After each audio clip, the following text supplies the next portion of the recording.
Annette, are you all good? You're all set? Okay. She was born ready, right? I like that. That's good. I don't know that I've ever heard that one, Joe. Yeah, I should have, though.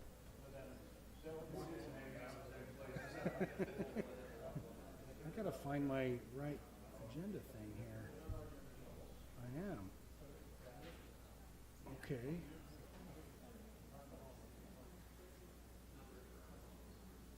Oh boy.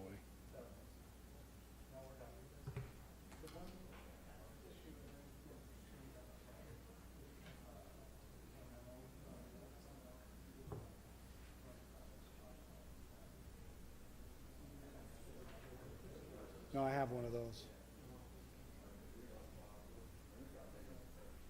Just making sure okay, there we go. She'll be here. Ladies and gentlemen, welcome to our city council meeting today. We're minus a couple of city council members, but they will both be here at some point. Councilwoman Michelle Randall will be just a few minutes late. Councilman Hughes will be a little longer. Has had an urgent conflict come up, and so we'll just get started. We do have a quorum. First of all, we have with us, let's see, where's Jim? Jim Hetrick. I'm not seeing him. So we'll punt. Betty, would you lead us in an invocation? And then following that, I've asked Council Member Joe Bocut to lead us in the Pledge of Allegiance. We'll go to that point.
Thank you, Betty and Joe.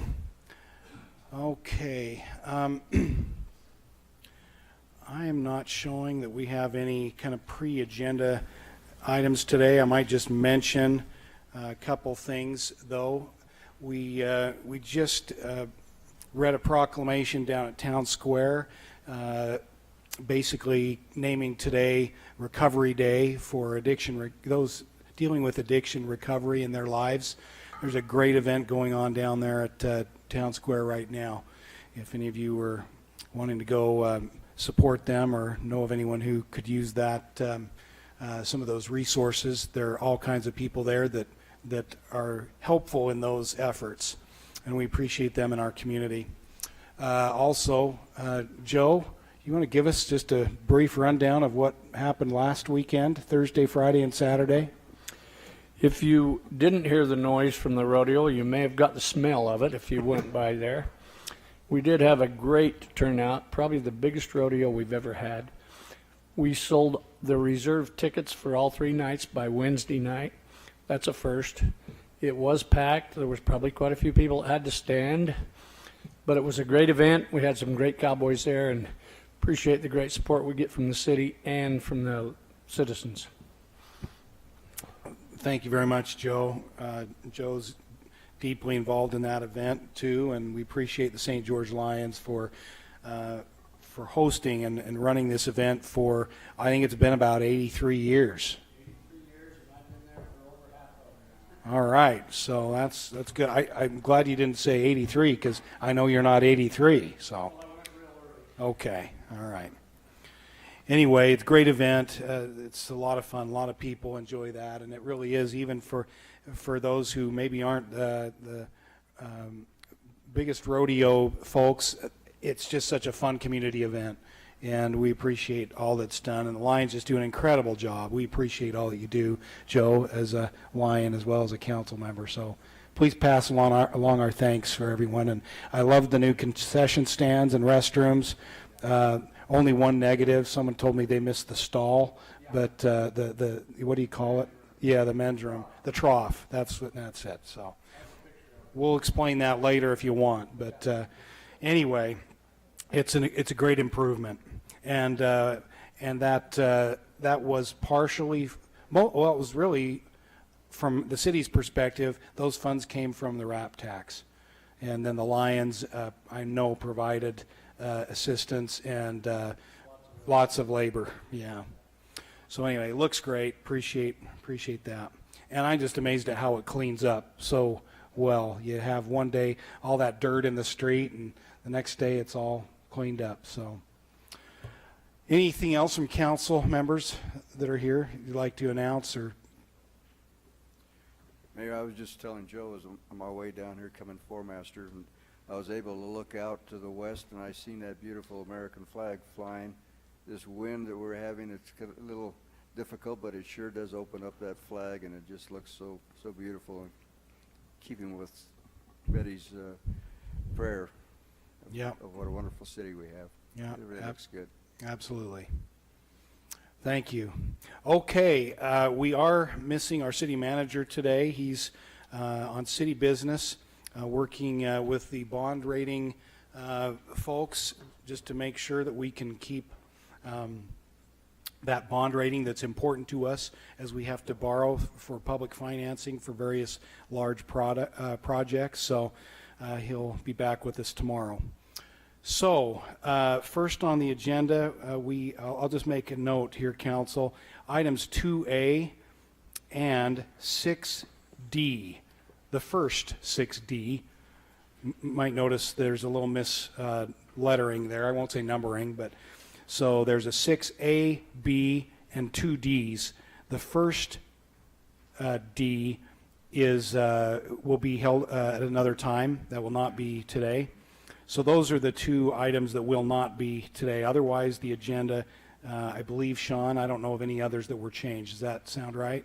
That sounds right, Mayor. Because one of them was the appeal hearing, Yep. I would think motion would be ordered just to amend the agenda to remove those two items. Okay. Could someone make that agenda or that motion for us? I'll make the motion, Mayor, that we amend the agenda as stipulated by the city attorney. What was the first item? 2A. So it's an award, a bid award, but there's got to be, I believe, some more work on that before it can be here. Second. Okay, we have a motion by Ed and a second by Betty. Any discussion on the motion to amend the agenda as stipulated? All in favor, say aye. Aye. None opposed. Okay, motion carries. Okay, so our first item is number 2B, or not 2B, sorry. Had to do it. Okay, so this is to consider approval to purchase 7 new utility beds for trucks in the Parks Division. And Brett is probably going to tell us just a little bit more. Yeah, just a little bit more. Okay. So these are for the Leisure Services Department. This purchase will be on state contract, and it's to purchase the beds that go along with the trucks that were previously approved a few meetings ago. Overall, they had a $264,000 budget. The trucks have already been purchased, so that leaves the remaining budget of $103,000 for this. This purchase will be less than that, $73,057.25. So how come we're so fortunate, Brett? We just got lucky? We always get lucky. Okay, all right. So that's good. So the amount is $73,057.25. Correct? Yes. Okay. Any questions for Brett, council? Otherwise, I'm ready for a motion. I move that we approve the purchase of 7 new utility beds for existing trucks at a cost of $73,057.25. Second. Motion by Betty with a second by Joe. Any discussion? All in favor, say aye. Aye. Any opposed? Motion carries unanimously. Next item. Mayor, Yes, sir. I don't know if you get a freebie because you come in a little bit late, but we did have some scouts come in. Uh-oh. Where are the scouts? Oh, there they are. Yeah. Well, scouts, listen, when the scouts come, we usually have you help us with the Pledge of Allegiance. We had to do it without you, and we made it. So we survived. But I think we ought to have you come forward for just a minute. Don't you think, Joe? I think so. So would you come stand at the microphone? Just come forward. We want to have you introduce yourselves, and then I might ask you a question or two. They're not too tough. just remember that it's the attorney that pointed that out. That's why you should not like attorneys. No problem there, huh, Sean? No. Okay, so tell us your name and maybe tell us what you're working on and what rank you are. How's that? I'm Tian, and I'm almost 13, and I just barely got my Star Scout Awesome. rank, so I'm working toward my life right now. Are you working on, is it today citizenship in the community or communications? Citizenship in the community? Yeah. For all of you? That's a tough one, but it's a good one. Hey, if I earned it, you guys can earn it, okay? Very good. So thanks. Now let's see who's next. And stay up here, okay? There you I'm go. Costin. I'm first class rank, and yeah, not really work. I'm working on some merit badges. Keep it up. They're good for you. I'm Robinson, and I'm a first class rank. I just turned 12, and I'm working on citizenship in the community. That's great. I'm Easton, and I'm in second class, but once I get this merit badge done, I will be in first class. So. There you go. Okay, so now, why don't you guys do us a favor and come stand in a line and then turn and face the audience, okay? All official-like. Turn and face the audience. Now, here's the deal. What is the Scout motto? That's the easy one. Yeah. 2 words. Say it loud. Put your hands up. You know how you're supposed to? Yep. What is it? Be prepared. Excellent. Okay, now how about, I got another one for you. How about the slogan? Do you know what the Scout slogan is? Get your hands up there. Do a good turn day. Oh, you guys are good. Now, kind of my favorite one is the Scout Law. Can you do that? That's the one that starts out, a Scout is. Okay? Say it together. Trustworthy, loyal, helpful, friendly, courteous, kind, obedient, cheerful, thrifty, brave, clean, and reverent. And what else, Joe? Hungry. Yeah, and hungry. Yeah. We think that should be added. Okay. Gentlemen, thank you very much. We appreciate you being here.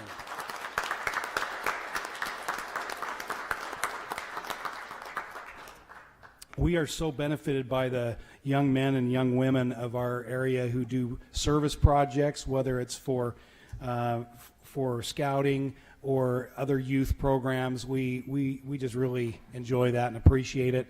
There's so many projects at our parks and cemeteries and other places that are done.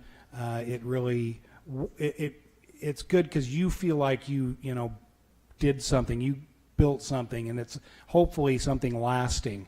And so we enjoy that part, and of course the taxpayers benefit because it saves us a little bit of money, and you get to raise that privately or and voluntarily people contribute instead of us doing everything through taxes. So thank you very much. Appreciate what you do, and wish you the best in your progression towards Eagle Scout, right? You can do it. All right. All right, let's see. Sean, thanks for pointing that out. Let's see. I think we will go to staff reports. We've got to wait for a little bit longer to start public hearings. Welcome, Michelle. Thank you. I was at my day job. We kind of explained that you would be here, and we we do have these pesky day jobs, and so we do the very best we can to be here, but sometimes day jobs go a few minutes past 5. Yeah. Okay, so staff reports, let's go to 6A. Let's see. We are considering approval of an agriculture water service connection agreement between the City of St. George and C&C Cattle Farms. You going to bring this to us, Scott?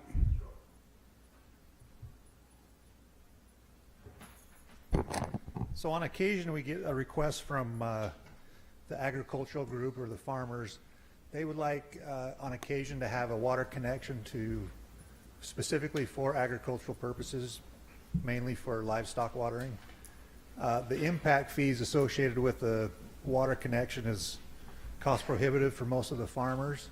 So this agreement would allow the city to provide a water connection to them and waive the impact fee as long as they're using that for agricultural purposes.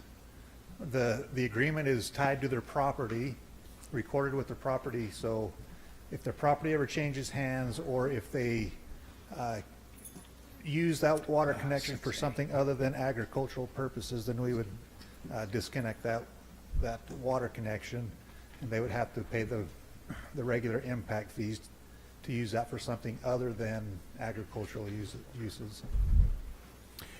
Just out of curiosity, is there a district impact fee required, or is that waived also? That would be waived also. Okay. So the only cost to the farmer would be the actual cost of the meter and running the service to their property. And since there is no impact fees collected for that, if there's ever a time where there's a shortage of water, they understand there's no guarantee for that service, so we can at any time give them a 30-day notice and disconnect that service. Very good. Thank you, Scott. Any questions, council? No? Ready Mayor? for a motion?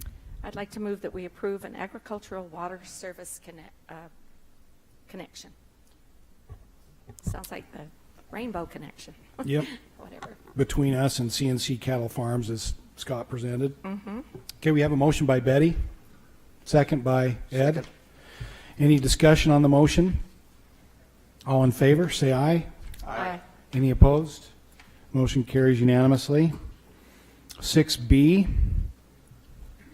This is the item is consider extending the planned development residential approval for 12 months for the Riverwalk Village, generally located on the west side of the logical extension of 2450 East and the Virgin River.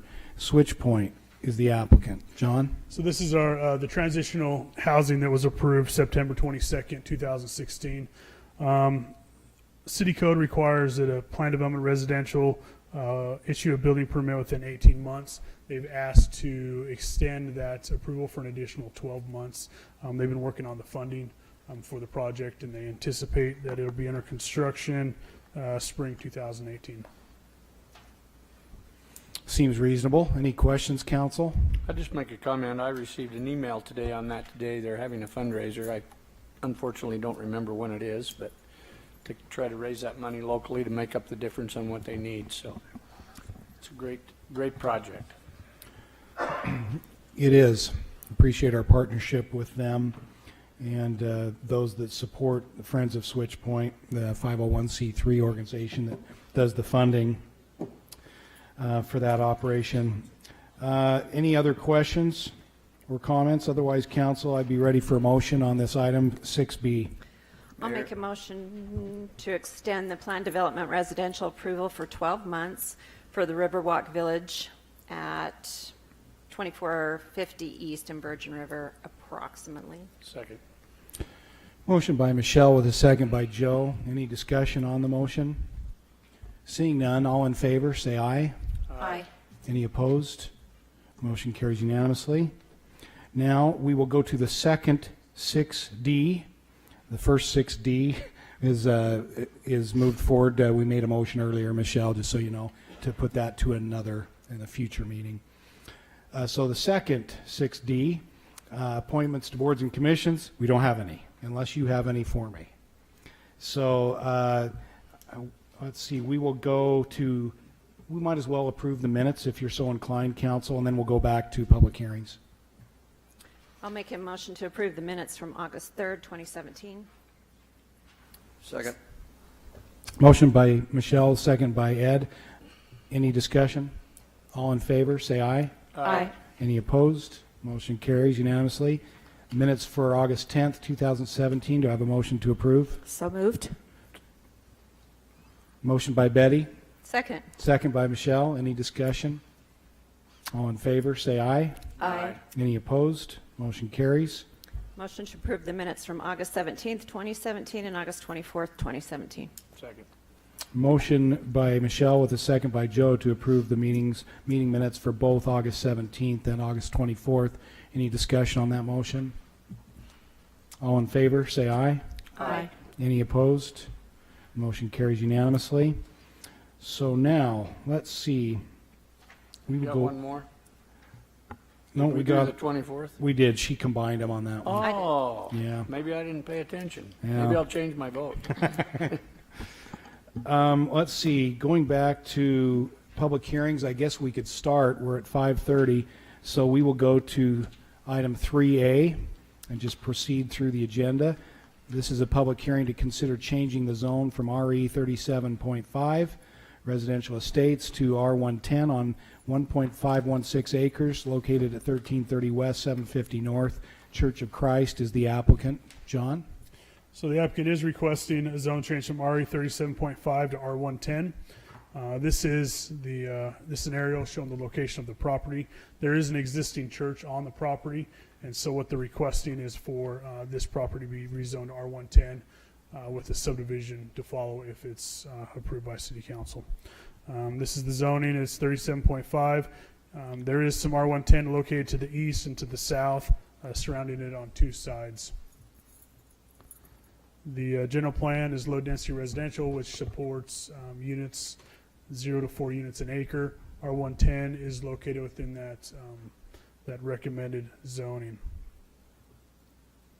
This is the exhibit that was provided by the applicant, showing the R110. Couple pictures. This is the existing house, or sorry, the existing church. In the back is the vacant property. Again, this is just another perspective. Planning Commission recommended approval for this application, and that concludes staff's presentation for this application. Questions for John, council? Pretty straightforward. Okay, I will open then the public hearing for any who may have come to offer input or ask questions on this item 3A on our agenda. No? Okay, then I will close the public hearing and come back to you, council, for your action. I'm very familiar with this street. I grew up on it. Did you really? Yes, I did. My mom and dad still live there, and it's very consistent with all the homes that are there, residential, R110 right around it. So if nobody has any comments, I'll make a motion to change the zone from RE 37.5 residential estates to R110 on 1.516 acres located at 1330 West, 750 North. Motion by Michelle with a second by Betty. Any discussion on the motion? Seeing none, all in favor starting with Ed, say aye. Aye. Aye. Aye. Aye. Motion carries unanimously. Okay. Item 3B. John, you want to go ahead and present it? I'll just let you Yep. jump in.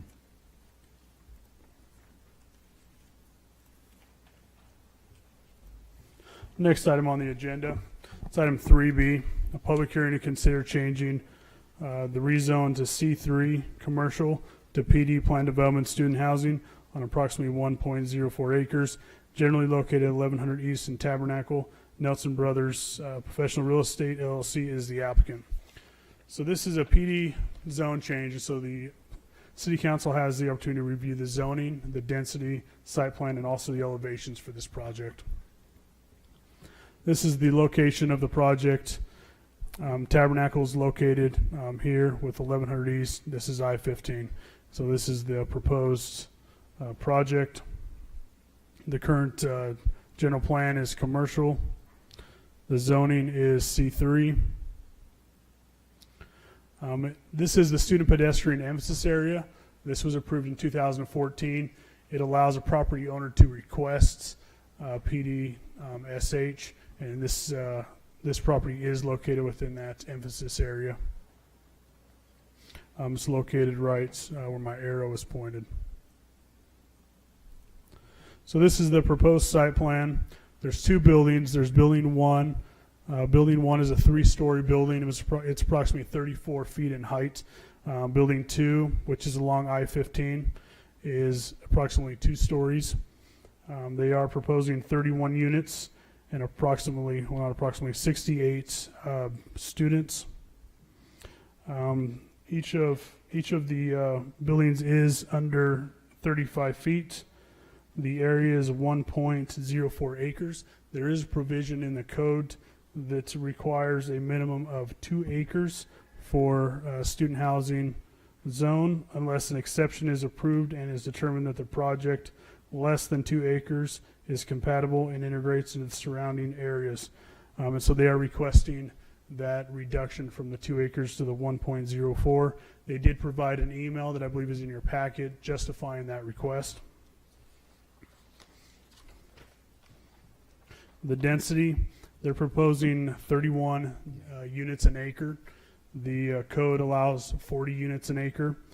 They are requesting 68 students. The code does allow 186 students parking. They are located within the pedestrian emphasis area, the student pedestrian emphasis area, so they do allow the 0.75 if they meet certain criteria which are outlined in the code, and they do meet that criteria. And so they're proposing 62 parking stalls.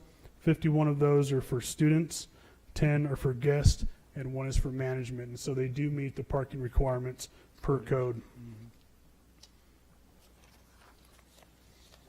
Landscaping, they meet the 20%. Recreation area, there's a requirement that 100 square feet per unit be designated for recreation area. The recreation facility may consist of the following: tennis or basketball court, gym, pool, clubhouse, social hall, or other similar recreation facilities as approved by City Council. This is a plan of what they're proposing. They're proposing a clubhouse, and in that clubhouse, they're proposing a TV, table games, pool, ping pong, and a lounging area, and that's approximately 900 square feet. They're also proposing a courtyard area with a spa, fire pit, barbecue area, and that's approximately 2,200 square feet. So they do meet the square footage requirement. Council will have to review and determine if that satisfies the council in regards to the recreation. Going through the elevation, this is a PD, so the City Council does have the opportunity to review all the elevations. This is the elevation view from I-15. This is building 2. Building 2, the majority of the building 2 is about 25 feet. There is this awning structure here that's roughly 34 feet. They're proposing an outdoor patio on top of the roof. This is another view from I-15. I should point out that they are requesting signage. You can see one of the signage located here, and I'll point out the others as I go through each of the exhibits. This is another view from I-15. This is looking north. The cul-de-sac from Tabernacle is located here, so this is looking north. This is a view from the cul-de-sac. There's a elevation change in the property, so you drop down into the parking area. This is another one of their locations for their signage. This is building 1. Building 1 is 3 stories, so you have a story here and then 3 stories going up. This is looking north. This is their parking area. Just for reference, the cul-de-sac would be located in this area. This is an interior courtyard with their fire pits and their spa area and their lounging area. A few elevation views.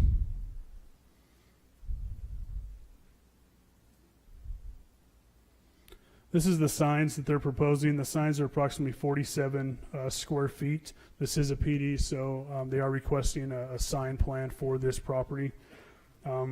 They're proposing the location on the east, west, and north side, so on the front building, on all three sides, they're requesting signage.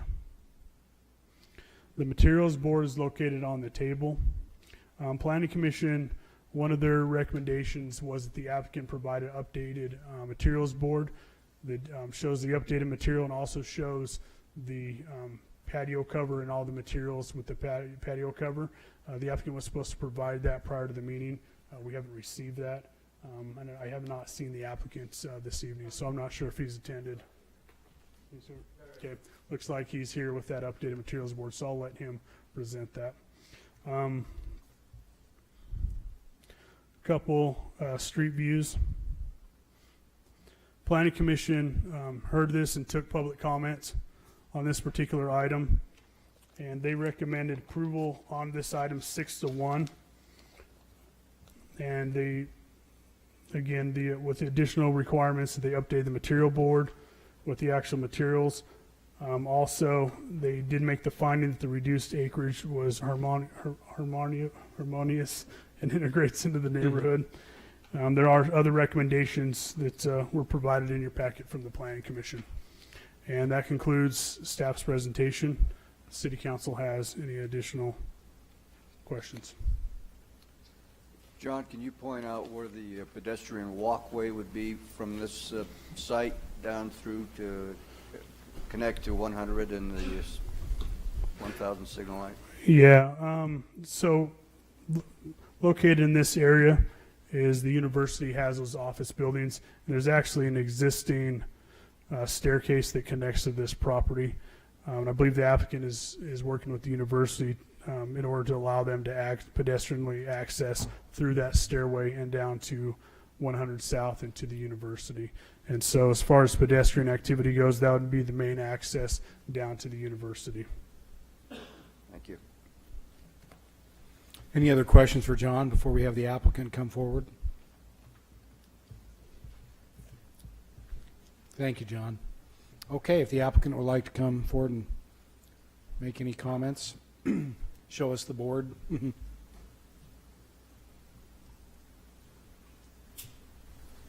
have a little bit larger of a brick sample this time. So. Okay. And with working with the owners, they wanted to have a brick Would you just state your name for the record, sir? Sorry, Josh Arrington, Uphold Design. Okay. Let's see.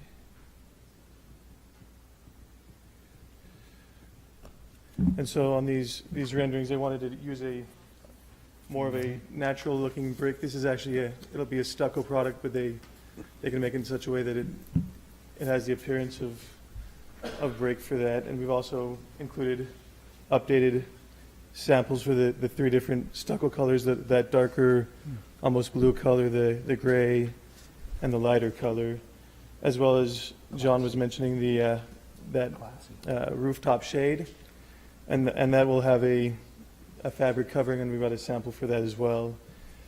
The owners would also like to see this element here as kind of a feature element coming in as it's over the amenity space in a separate material, which would be a wood paneling, which I've also got a sample of that here. So I can put those up on the table for your review. Thank you. Maybe hand those to Councilman Bocut, and we'll have him pass those down since they're not on a board. I think we can see that. Yeah. Yeah, we're good. You can leave that there. Other comments that you'd like to make?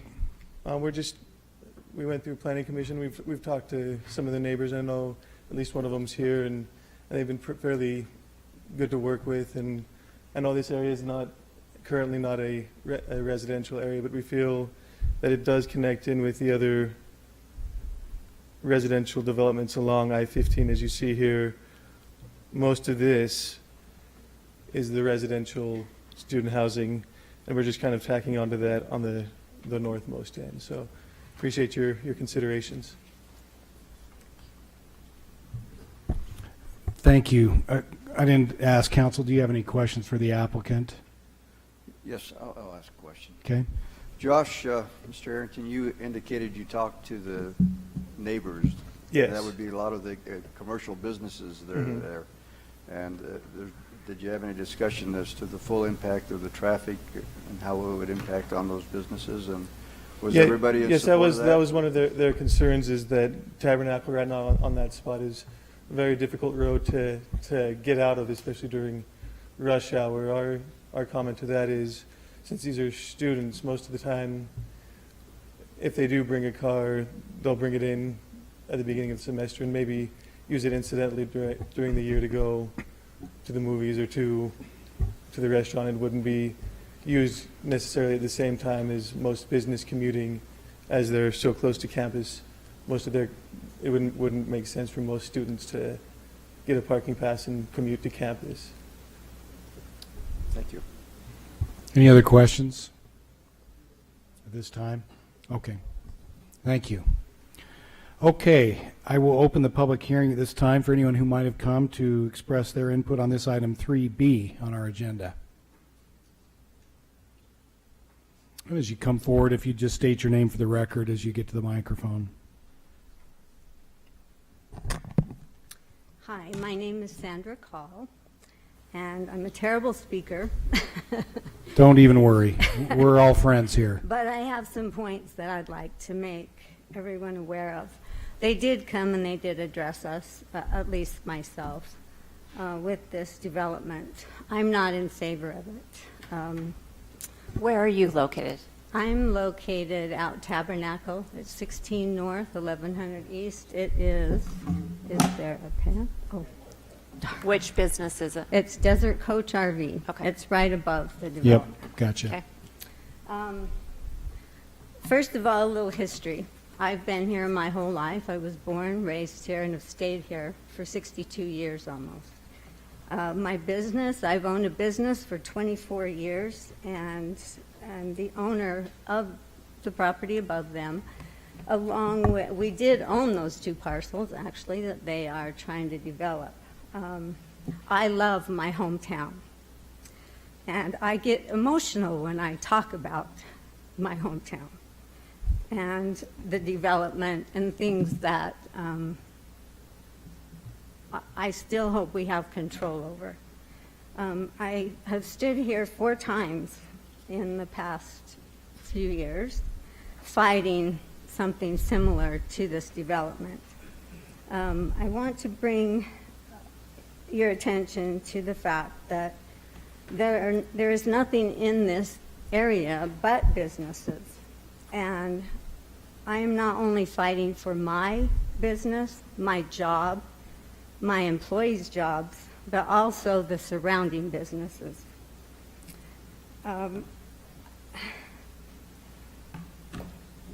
I personally cannot understand and want to ask you why you would even consider it. It is all business. They are small businesses which were sold and developed as small businesses and with 1 lot remaining.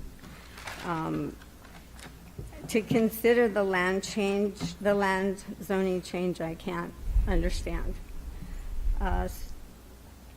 Supposedly, they tell me it's because of a college walkway overlay. Why would you overlay a business area when most of us businesses have been there? I've owned that property since 2003. And I know that the other businesses around there were there before I purchased. So I don't understand that. When all of us businesses came in and built, we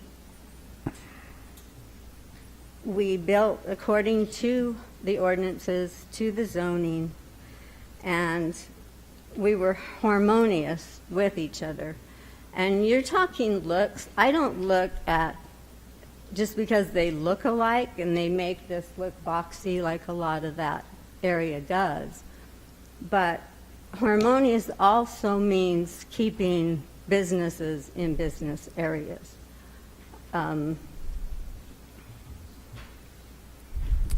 We offer services that bring not only local customers, but customers from out of town off of the freeway. And this area, I beg you to go visit. Because until you go through that area, between the hours, which are the worst times, which are between 8 and 6:30 at night, 1,000 East is terrible. It's hard to get into my business now, and I have complaints from customers about that street right now. A traffic study needs to be done and something done there to accommodate them. This area is also a one-way in and one-way out. There is no way of avoiding anything unless you drive through Mr. Belliston's parking lot, which I don't think he would be in favor of. That is also 2 lanes. I can tell you that this past year in building the big apartments, our student housing, that's down between, I believe it's 1,000 and 800 East. That area is 3 lanes. I avoid that area because in the middle of those 3 lanes there was always construction trucks, boom trucks, construction trailers, trucks, the dumpsters, everything on the side of the road. It was dirty, and it made it impossible at times to even get by while they were unloading. That is 3 lanes. What would a big construction job do without some kind of plan as to what to do with those in a 2-lane area? There is no middle lane to park anything, and there is only one way in and one way out. That would, I believe, really affect every one of us in that area.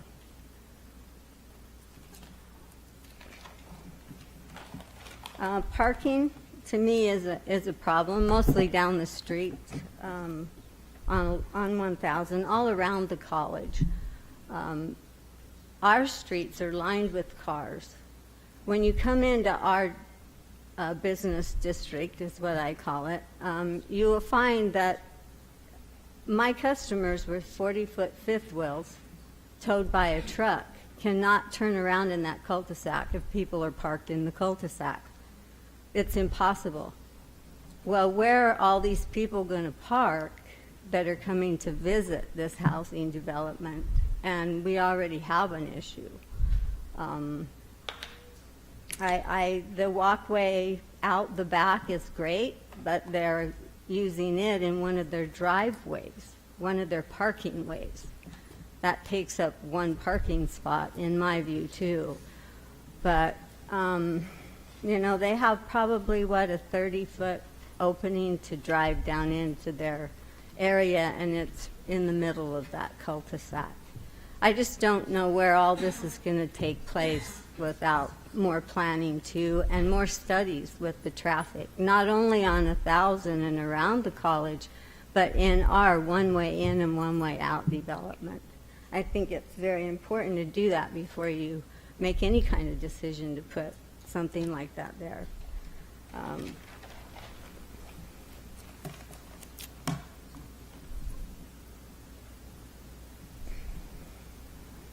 So I just ask that you please consider looking at the area, you know, in the busy hours. That's when we do business. That's when we have all our visitors.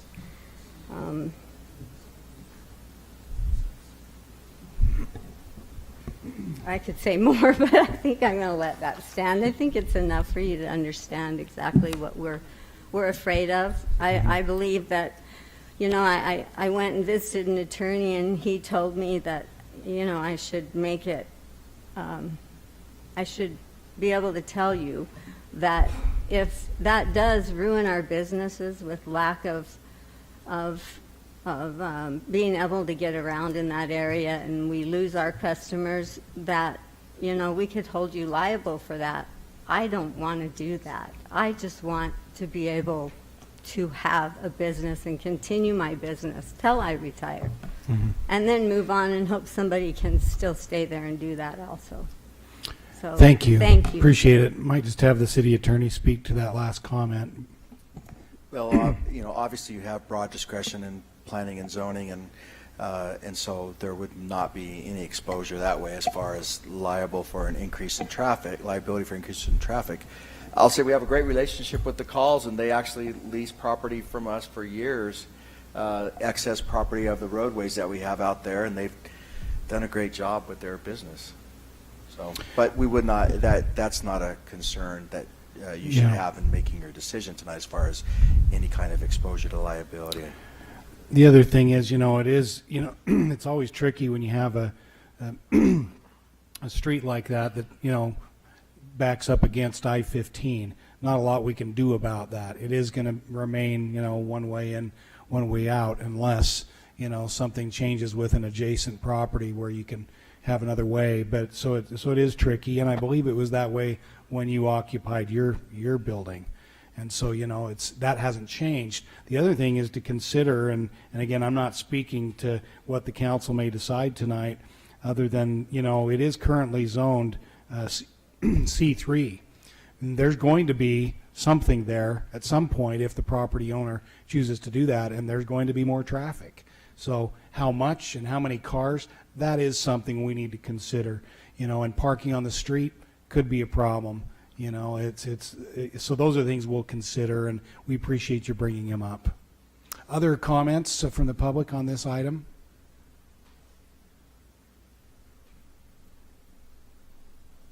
My name is Robert Evans. I own Evans Hairstyling College here in St. George. I'm right there on Tabernacle. My son and I just purchased the old Roberts Crafts building, and so we're moving our business over there. And I'm, student housing for my situation is awesome. However, this is a bad area. That corner to Swig and me, and now the college kids. I have to boot college kids out of my parking space every day almost to see you can't park here because they won't purchase a parking pass at Dixie State, and that parking lot is empty in front of the old Harmon's building. There's nobody there because the kids are all parking on the street. The college is good for all of us. I get that. It's really good for me. But this area pulling in here, this is a mess because there's going to be somebody get killed there. There's no doubt in my mind somebody getting a car wreck there that's going to have a problem. And for these kids, now these kids are lined up. Now I seen last night where the fire department actually went out and painted red on their curb because the kids are parking there. So they didn't need to pay the $50 and park in the college parking or do something else. So that's my issue because now I'm moving my school over on the corner, and I have older clients, and how are we going to get in and out of there? So I've drawn little maps that you come up, first south or something and turn up and come in that way and then leave up to the boulevard. But that's a problem I have is I walked it last night. I said, there's no way you can put 50 cars in here. I walked to that piece of property last night, and unless they're little cars, and these kids don't drive little cars. A lot of trucks parked in front of my place. So that's all I have to say. I'm always telling kids, you can't park in my parking lot. This is for my clients and for my students, and yet every day I'm out there breaking somebody's heart, whatever. But so if there's a better situation, I'm not against student housing because it's good for my students too, but this is the wrong place. Thank you. Thank you. Any other comments?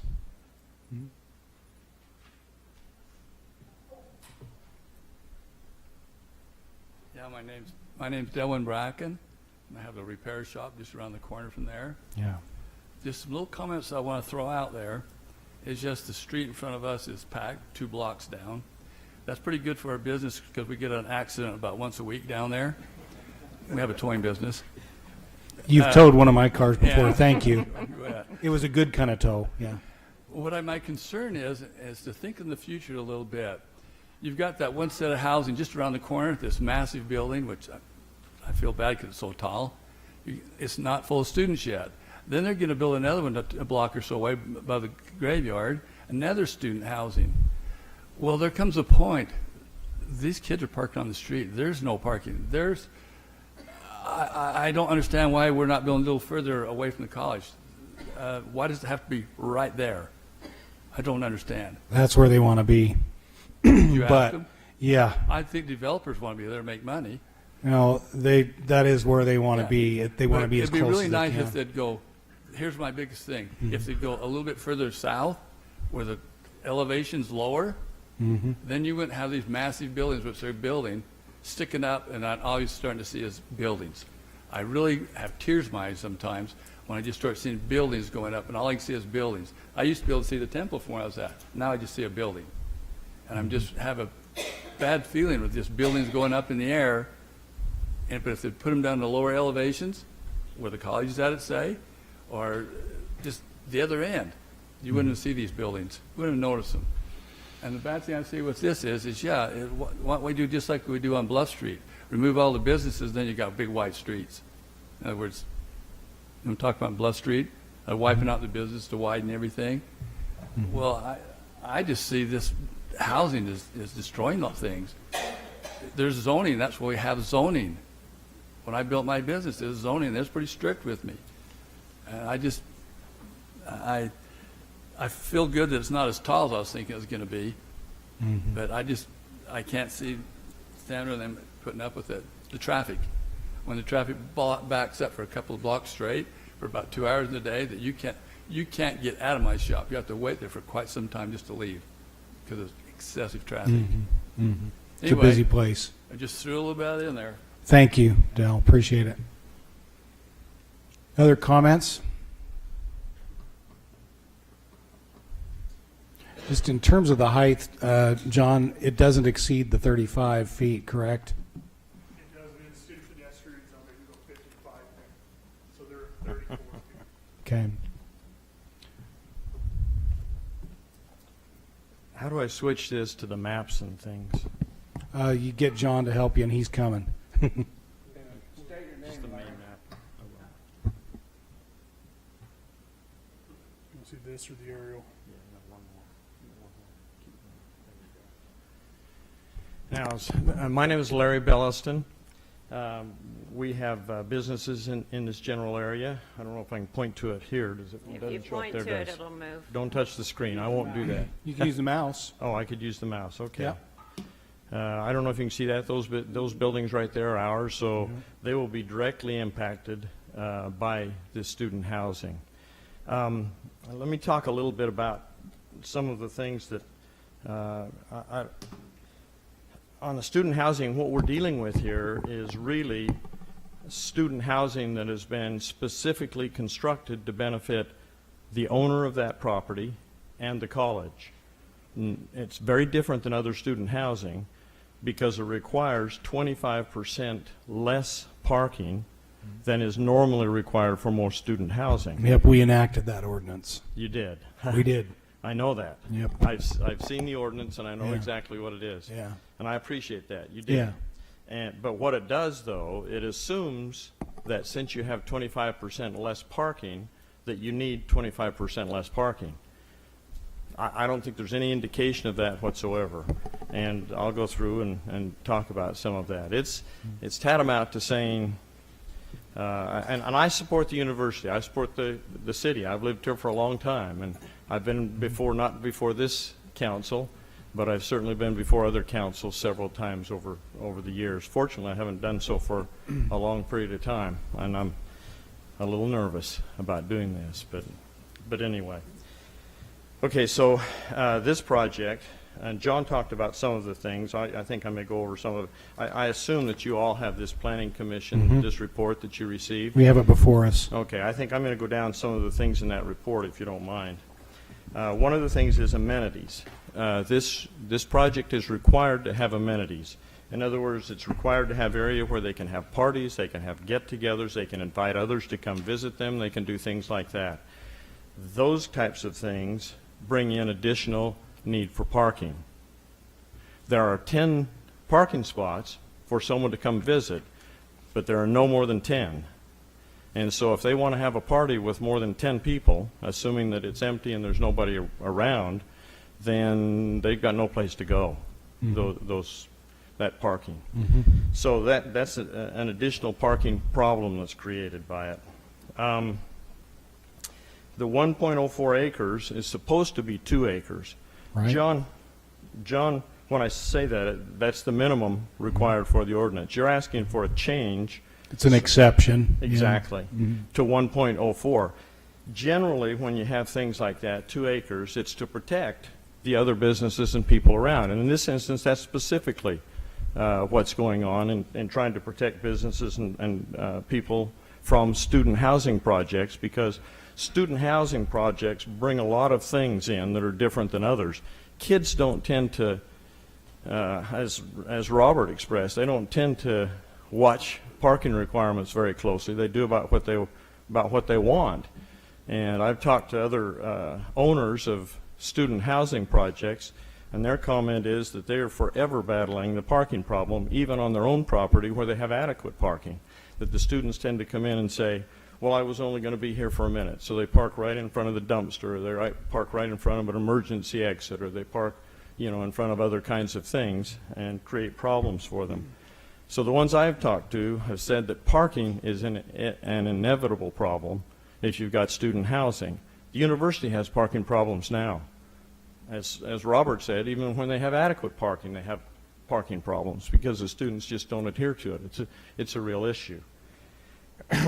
And so coming into this place and trying to put more students on it than is normally the case isn't going to make that go away. Those parking problems are going to go away. It's going to make it worse, in my estimation, especially when you have, this ordinance that allows you to change it from 2 acres down to 1.4 acres says it must be compatible and integrates into the surrounding area in a harmonious manner. I don't know how you came up with that this is a harmonious integration into this area. We haven't yet. Well, the Planning Commission didn't discuss it in detail. I think they had real troubles with it. But as far as we're concerned, all of the business owners in the area, it is not harmonious integration.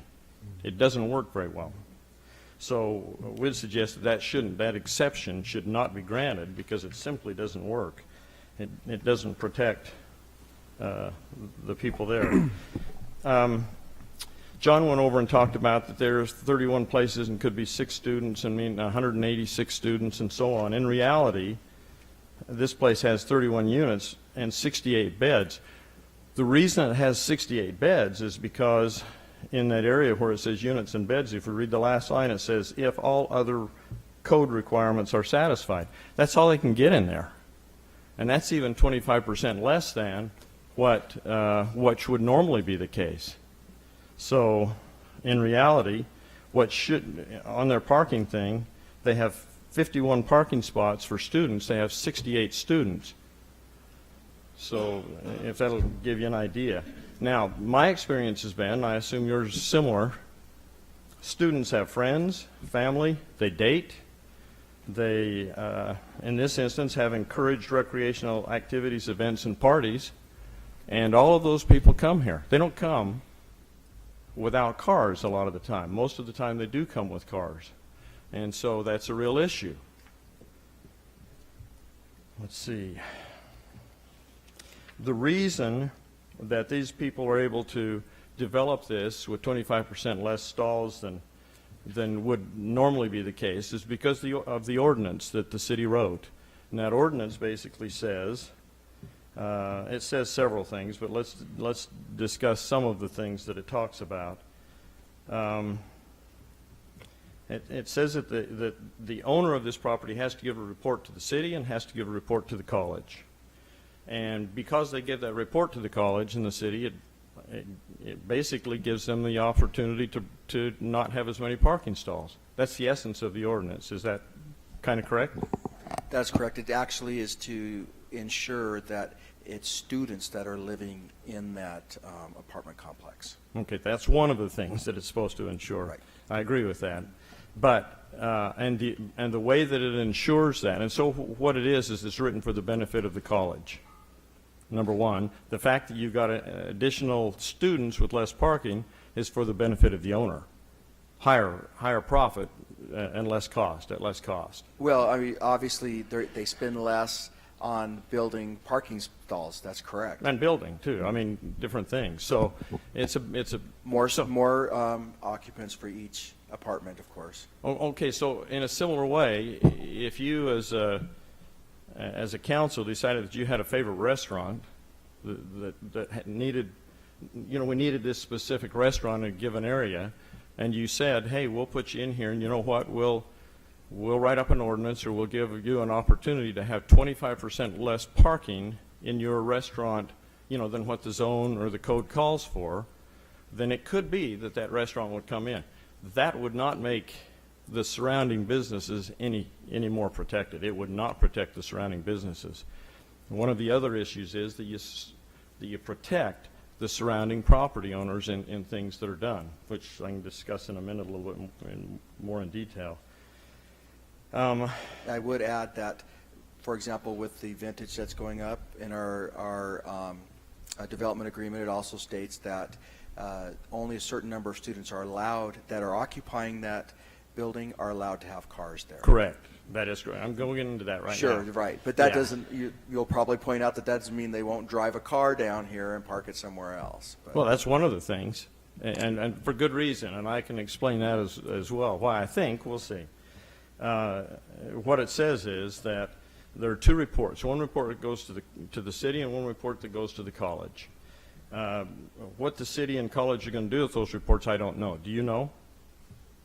Well, the intent is to ensure that the percentage of students, actual full-time students, are living in that building, that it does not turn into just an apartment building for anyone to live in, and have more people in those units than we would normally allow. Okay, well, it does two things. One is that it restricts the number of parking stalls available, and it ensures their students. Well, that's easy to ensure, because the college, if they sign a form that says that they're a student, to call and give the college the ability to check, you can check that easily, so you can ensure that. The other one is that on this form, 25% of those there, they can't have cars. Mm-hmm. How do we know that they don't have cars? We don't. How are we going to ensure that they don't have cars? We don't. How's the city going to make, because it's coming to the city, and the city and the campus are the ones that are ensuring these kinds of things. How are they going to ensure that? Yeah, we can't totally. You can't. And that's what Sean just said. We're going to do the best we can. What we can know is if it's a student housing project, and there's an importance of that to at least to the current city council, enough that we passed the ordinance. But we're going to do our very best to see that they are compliant with that, and that they don't have, they're offering reduced rents for the students that don't bring a car, is the intent of it, so that it incentivizes them not to. But we know we're not dumb. Some are going to bring cars, and they're going to park them somewhere else. That's right. That's going to happen. It's going to happen. You know that's going to happen. Yep. And they still are going to have friends and family and others that are going to come and visit there and want parking, and you don't have it. It's There not are gonna be some there. ways that we So- can enforce some of that, and we can, like if cars stay in one location on the street for too long, we can ticket them. So are you going to send police over there all of the time to patrol that We street could. and make sure that happens all of the time? We could. Okay, so in that instance, then on that street, we could ensure that that's the case, right? Yeah. How about in my parking lot? Yeah, that would be up to you. Yeah, the essence is you're going to protect this student housing group. Public parking. The student housing group you're going to protect, but you're not going to protect the landowners in the given area. You're not going to help me at all. And they can control parking in their place too by stickers and things like that, which they've stated to me that they would do, which simply means that they will let in the cars that they can let in, and they will force everyone else out. Is what would happen. Mm-hmm. Okay, so it says that, one of the things it says that the property owner is responsible for monitoring compliance with everything. That's like the wolf in the hen house, isn't it? Well, it depends on if they want to keep their density. Because if they don't monitor it, then we can come back and say, guess what? You can't have that many beds. That's nice to know. Correct, that Sean? they could do that. That's correct. That's why we monitor the percentage of students. If they fall below that, we give them notice, and if they don't correct that, then they can, the density, the number of persons allowed per apartment unit would go down to our ordinance for any apartment. Which would be one parking stall per. And Correct. the number of students, a number of persons in the apartment would be limited to no more than 4, I believe. It depends on the different units. John could clarify this. Okay, and it looks like he let me wants to, clarify but- it. Yeah. Okay, it says in here, it allows up to 6 students per unit. Which is more than we would normally allow. Well, 6 times 31 is 186. They got 51 stalls. You tell me, you've already limited to 2 per unit, so clearly that's not going to work in doing that. Okay, there's a parking variance for the number of persons in those student housing buildings. Correct. And John can address that, clarify that for you. Okay, That's it's 1 what per, yeah, and you'll be glad, sure, sure. The penalty if they don't comply is their occupancy gets cut in half down to 50%. They're not requesting the full amount per unit. They're only requesting 68 students. Based on this ordinance, if they did comply with all the codes, they could have, I think the 186 as was stated, but they're not. They're requesting the 68. But they could never get the 186 based on the parking that they No, but he presented provide. it. They presented it as though that's what could happen, and that can't happen. You're right. It's, it's 68. You're right. Okay, now, let's talk about this 50%. I've read the thing in what it says. It basically says if it's 60, if it doesn't meet compliance. So, first of all, let's see what compliance is. One, they have to send over this report of what's going on, correct? And who's Correct. going to check that report?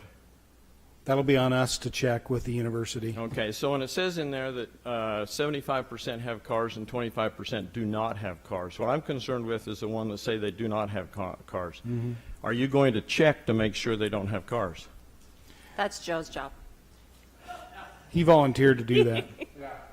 We're gonna do the best we can, but yeah, we won't really be able to prove it, or No. nor can we stop them, as you said earlier, You can't. from parking on a public street. But what it would mean is you would need to have somebody go in and take that to verify what's going on and actually do a survey and find out whether or not it's being complied with, and probably go into public records of ownership and those kinds of things of automobiles. That's not going to happen, right? Well, in my family, at least my college students' kids tell me that I have to own the car. So no, I don't know that would be a good determination of who owns. It'd be hard to the know. vehicle. No, Yeah. that's right, and that's what I said earlier. That would be very difficult. It's to impossible. determine. And it says in the ordinance that it's anybody in possession of a car. What does that mean? My dad owns the car. I'm not in possession of a car. I'm inside of here right now. I'm not in possession of that car. It's parked somewhere else. So they lie on those reports. The reports are not correct. That's likely to happen.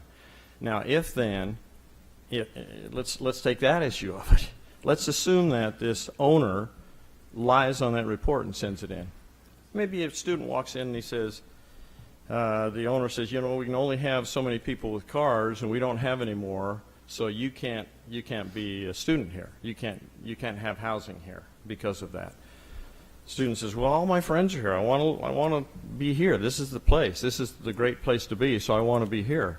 Well, mark on this thing that you don't have a car.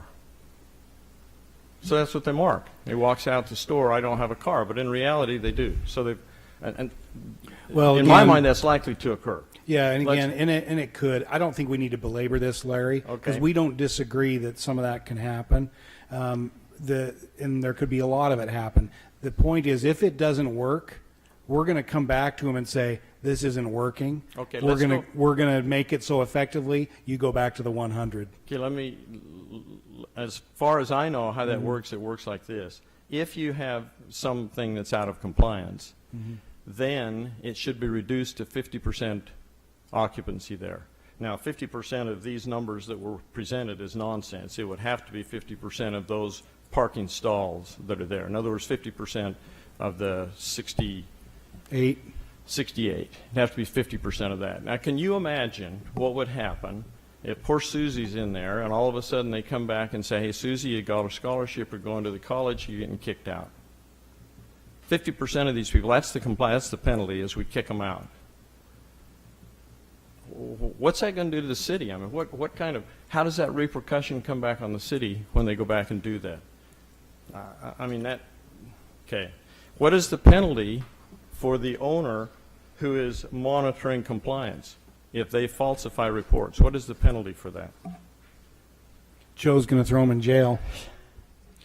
Well, No, it says in your report here that there is a penalty. I don't believe there is one, as far as I can see, other than the kicking out of students.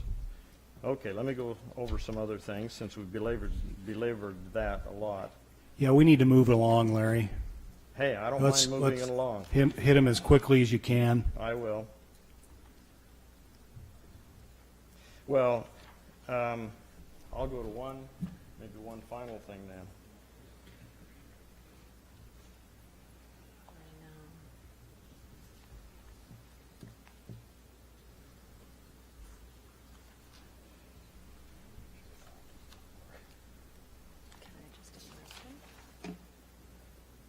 Well, the essence of the city, let me get where this is.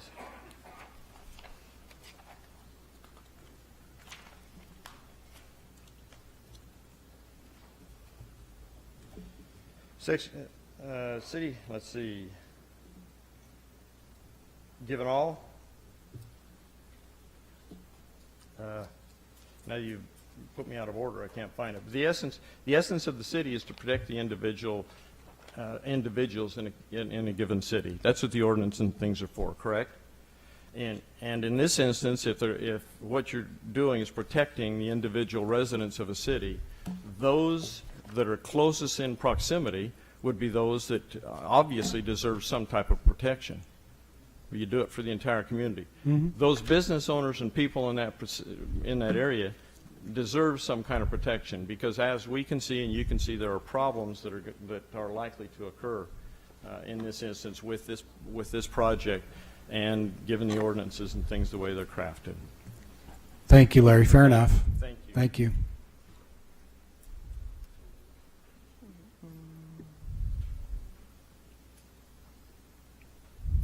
It's okay. Well, she suggested one other thing. Since this is a situation to benefit the college and benefit the property owner, why not have the college and the property owner work together and figure out a way for them to come in from the bottom, because the college has property adjacent to it, and let them access it that way if they want to, and shut off any access from the top side, so that we won't have problems with traffic. We hopefully wouldn't have problems with parking and other kinds of issues. I think you still would, though, frankly. Well, because I think they, you know what I mean? They just. I agree with you, and above that, I don't think the college and they would ever come to that agreement. I don't either. Because it's not that important to the college to have this student housing. Yeah. I know they need student housing, but it doesn't mean everything has to be student housing either, so. Okay, any other comments from the public? I always want to give it adequate time so that we can get a full picture, and we appreciate that. I'll close the public hearing at this time and come back to the council. First of all, for any questions you might have for either the applicant or staff, or any discussion you'd like to have. You remember some of the key issues here.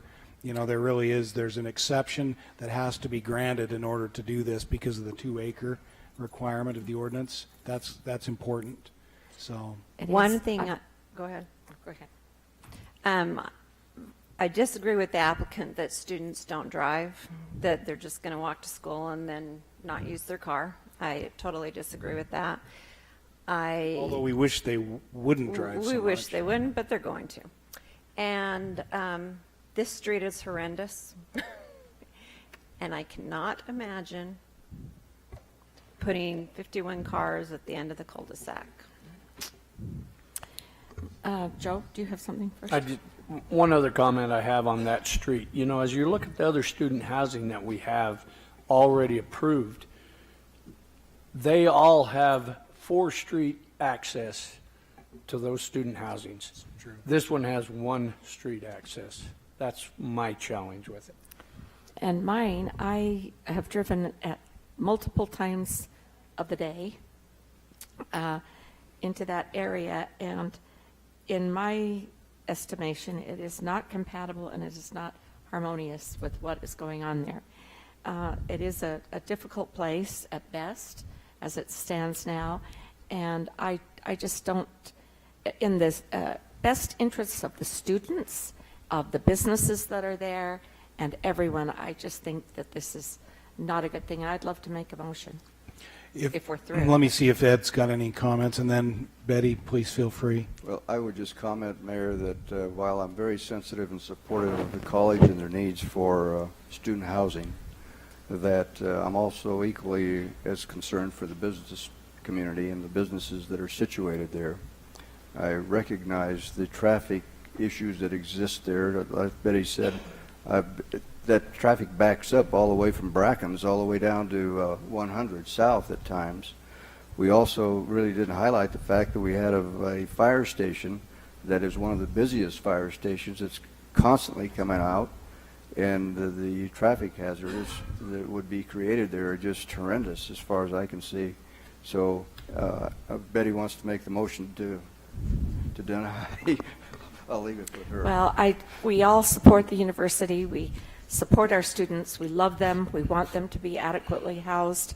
And there's very exciting things going on in that area along those lines. But I would like to make a motion that we deny this particular zone change. Second. And Sean may have some comments on it just to make sure we do this correctly. And I would just say that it appears that, Councilwoman Ariel, you're saying because you don't agree that it's harmonious and compatible with the area, a finding that the Planning Commission had when they recommended. Right. And I think But I disagree with it.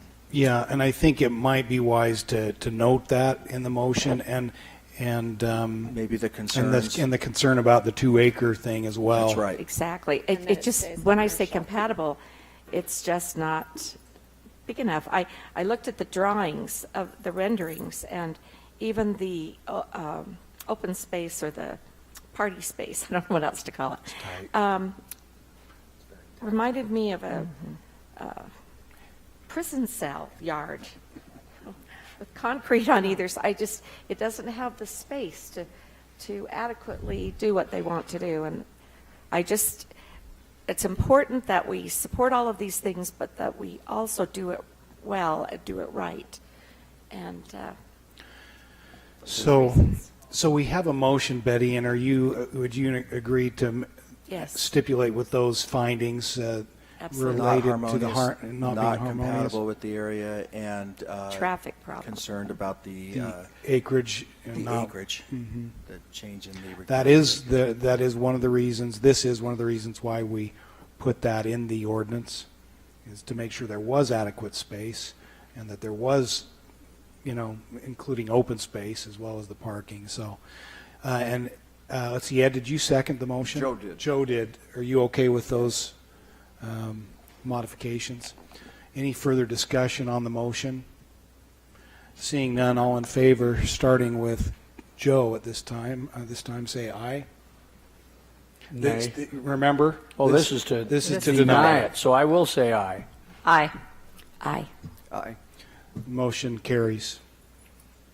And Mayor, I would like to add too that I know that we're trying to make the buildings look beautiful, but I think that's really important.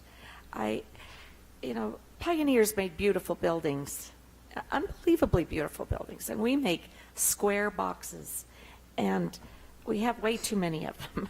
I wasn't around when they were approved, but over my dead body, I will fight for architectural qualities that will last and not be something that people say, oh, that has no architectural value, we can tear that one down. We have far too many that we can just tear down. So. Thank you. Okay. Appreciate everyone's input, and again, one of the reasons that we do consider when these come forward, in most cases we're not soliciting a project, it comes before us, and someone made the comment, why would we consider it? Well, we have to consider it if it comes before us, but we appreciate the input, and we appreciate the work on the staff's point of view, and also the labors of the Planning Commission. We don't always agree. So thank you. We appreciate it.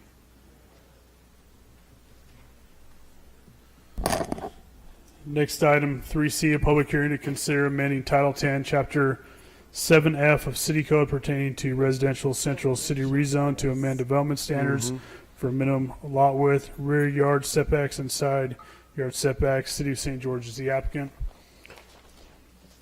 So this is to amend the lot widths and the setbacks in the RCC zone. The RCC zone was created in the early 2000s, and I want to read the purpose of the RCC zone.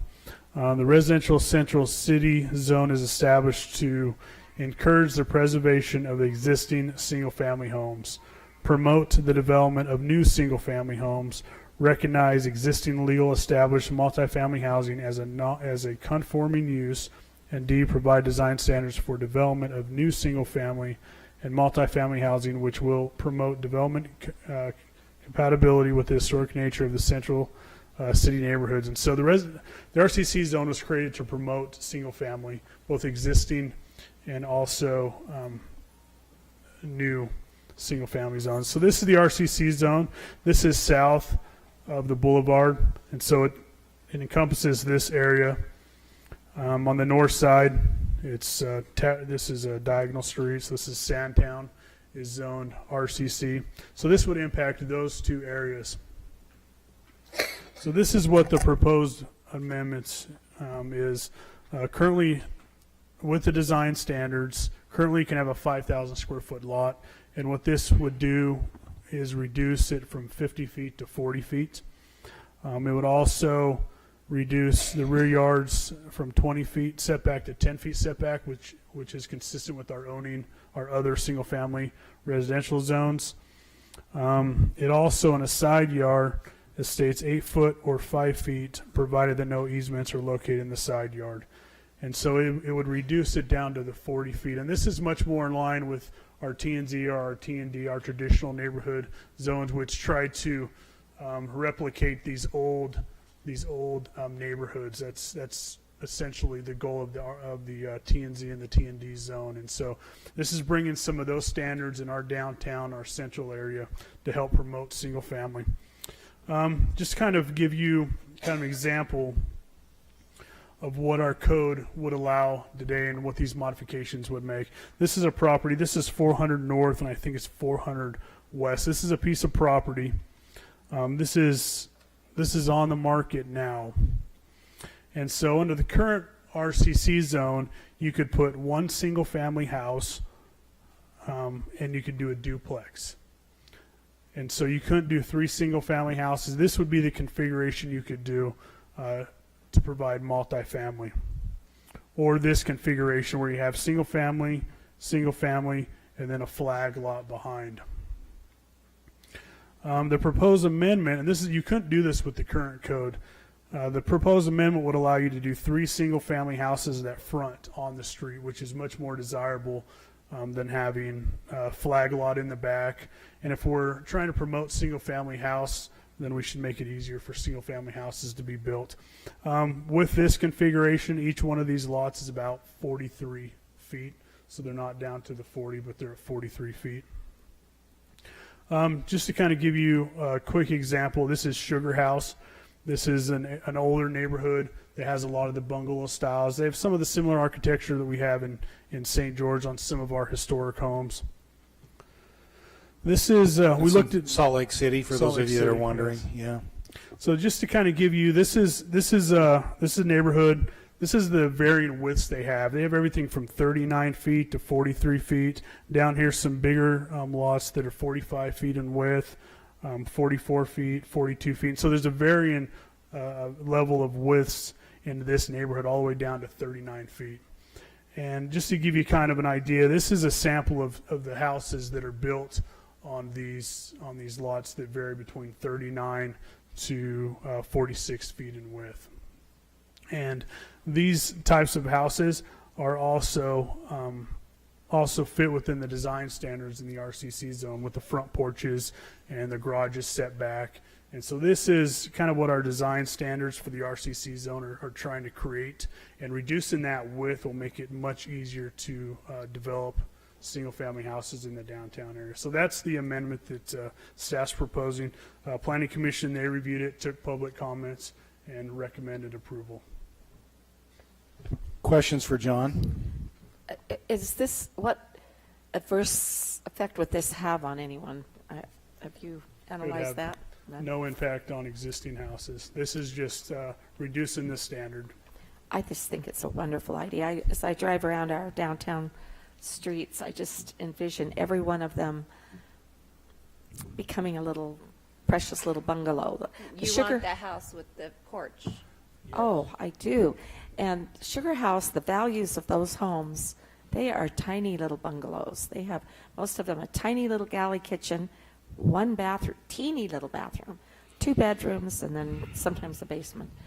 But they quadrupled in price when they started to fix them up. They're so charming. In our town, that would just be the icing on the cake, would be to restore and even the little plain houses can be very charming.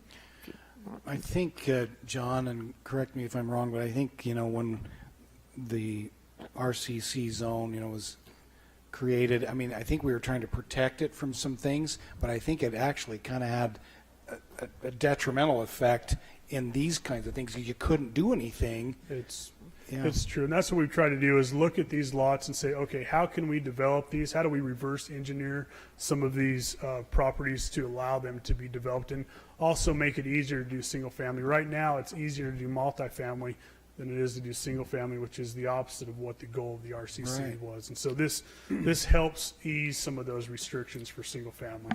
Some of the things we're hearing right today about, affordable housing, well, this gives us some options that are in more traditional neighborhoods, and yet they could be affordable because of the size. And, I don't know about all of you, I started out in one of those homes.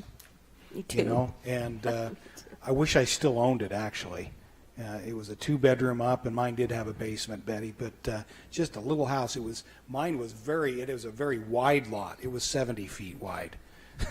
It still didn't feel very wide, but it was just enough to have a skinny driveway go down to the back and have a, detached garage in my case. But anyway, I think it gives us another option in areas. They're perfect for retirement homes, for people, second home or retirement, and starter homes. They have a value to a community. John, I have a question. The old-time lots were 66 feet, if I'm not mistaken. Yep. So you could actually have, no, you couldn't, 40. You could have a flag lot, though. You could have a flag lot. Because a lot of those old lots are very deep, because back in the day, people raised gardens. Yeah, and some of the issues we have with those long, skinny lots is the setback, and so by also reducing that to 5 feet, it helps accommodate that a little bit easier. Beautiful. Mayor, are you ready for a? Got to go public hearing first. So if there are no other questions, I'll open the public hearing for this item 3C on our agenda. Seeing none, I'll close the public hearing and come back to you. Mayor, I couldn't help but think about Gloria and the past councils and their efforts to accommodate and support single-family residents. This goes back a long way, so I would make a motion to amend the Title 10, Chapter 7F of the City Code pertaining to residential central city rezoning, to amend the development standards for minimum lot width, rear yard setbacks, and side yard setbacks. Second. We have a motion by Ed with the second by Michelle. Any discussion on the motion? Seeing none, all in favor, starting with Ed, say aye. Aye. Aye. Aye. Aye. Motion carries unanimously. Okay. Let's see, we'll go on to 3D. Welcome, Wes. Thank you.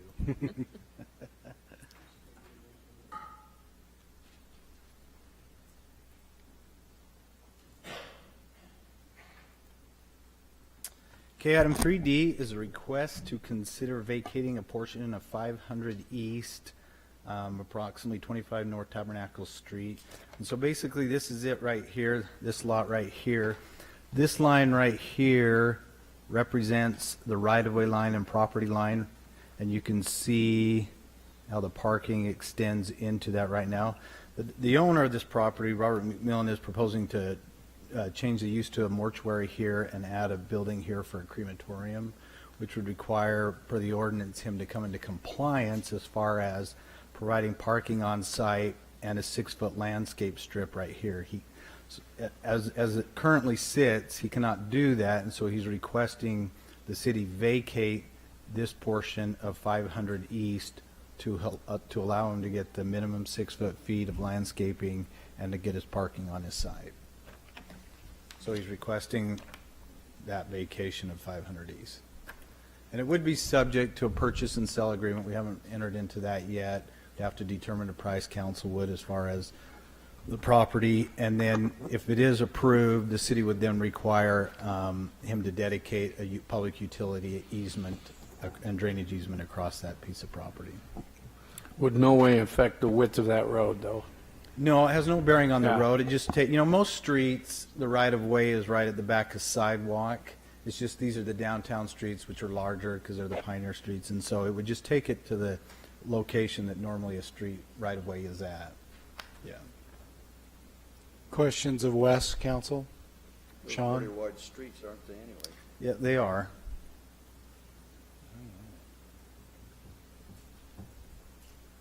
Sean? Okay, so Sorry. this one, just another note, it's one of those that kind of snuck in on the agenda. We don't have that purchase and sale agreement.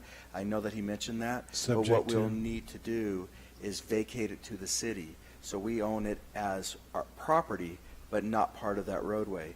Then when we get the purchase and sale agreement done, we'll come back and have you approve that, and you'll sell that city property to them, and they'll give back to us the easement. So it'll be vacating it to the city of St. George, similar to what we did by the art museum here. Okay. Market price.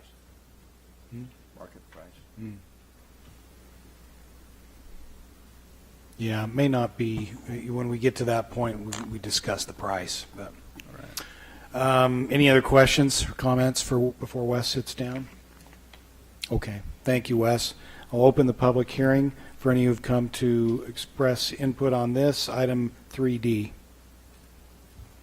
Seeing none, I'll close the public hearing and come back to you, council, for your action.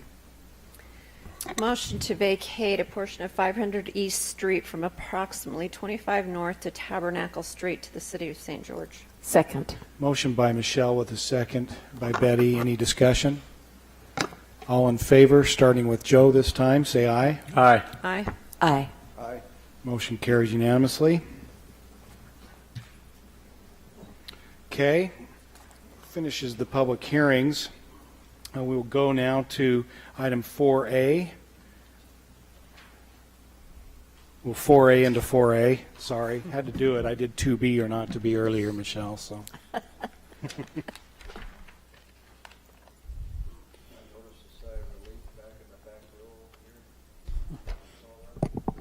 Item 4A, consider approval of an ordinance amending Ledges Plan Development Plan by modifying the golf course buffer area approved units, area allocations of units and densities, short-term rentals and elevations for the east and west side of the Ledges.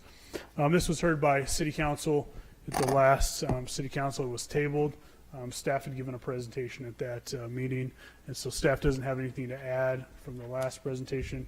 The applicant is here to answer any questions, though. Okay, I think what I'd like to do is we'll hear from the applicant if there's anything they'd like to say, and then we'll go from there.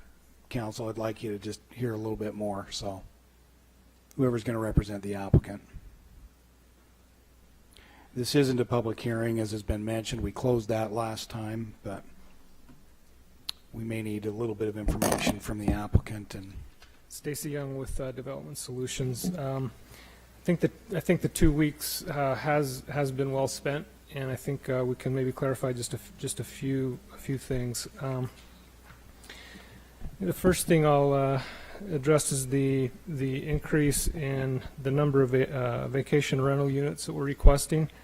as was presented last time, the existing, let me pull up the exhibit as well so we can see what we're talking about. You've got a license to run that thing, huh? Well, Stacy? it's taken a little bit of time, but Yeah. So in terms of where this sits on the ground, the areas that we're asking to be for the allowance for vacation rental, they're the crosshatched areas. So the existing Escapes neighborhood here, which is an attached type of townhome. The Sand Cove neighborhood to the immediate east here, these are larger lots. And then the fairways here. The clubhouse, of course, is here. The additional areas we're asking to be designated for that allowance are what would be essentially an additional phase of fairways type of detached homes here. Similar lot size and product type to the east here, and then 20 acres immediately north of the clubhouse here. The existing allowance in terms of the unit count is 241. We're asking for the ability to go up to 564 units in those areas, and then that sits on about 140 acres total. So that's about 4 dwelling units per acre across all of the nightly rental product type. And I think one of the concerns that we've heard raised about this is that the vacation rental component may be too predominant within the project. We're comfortable with this as a request. We aren't completely certain today that we will actually exhaust that total number. We would like to ask for that now so that we have the ability, if the demand is there and it works well, that we can go up to that number. But again, we may not. So what that actually turns into is about 24% of the total unit allowance would be eligible for vacation rental. There's a couple of important points to note about this, though. Number one, the product type that is vacation rental tends to be a little bit higher density than the full-time residential product. And so even though it's about 24% of the total unit allowance, it's only about 13% of the total acreage. So as you interact with the project, you drive into the project, it's not actually a terribly significant component in terms of the total acreage on the ground.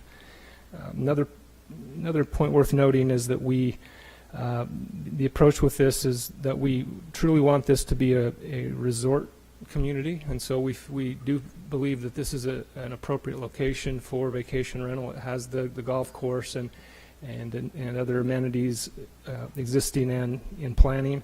It's also in a great location in terms of access to some of our top natural amenities like Snow Canyon and the like. And I think also in terms of the way where the project sits in relation to the rest of the city, it can sort of pull some of that vacation traffic out of the heart of town and allow people to sort of get away from it. We also sort of isolate this use within discrete neighborhoods, and so that we have open space areas and/or streets in between areas that have the vacation rental activity and areas that don't. And so within a given neighborhood, as someone buys that's something that they know going in, whether or not that there is vacation rental allowed in that neighborhood or not. And so we feel like people can go in with eyes open if they want to have that option, if they want the premium that seems to come along with the property value associated with vacation rental, they can tackle that, and if they prefer a relatively more quiet area, they can opt for that. I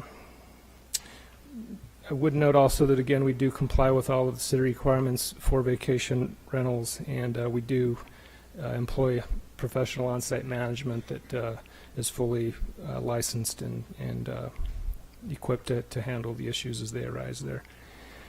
So that's the vacation rental item. Moving on to some of the concerns and feedback we've received, in particular from our neighbors in Winchester Hills. One of the main questions that's come up is the requirement or the plans for the treatment of the boundary along here.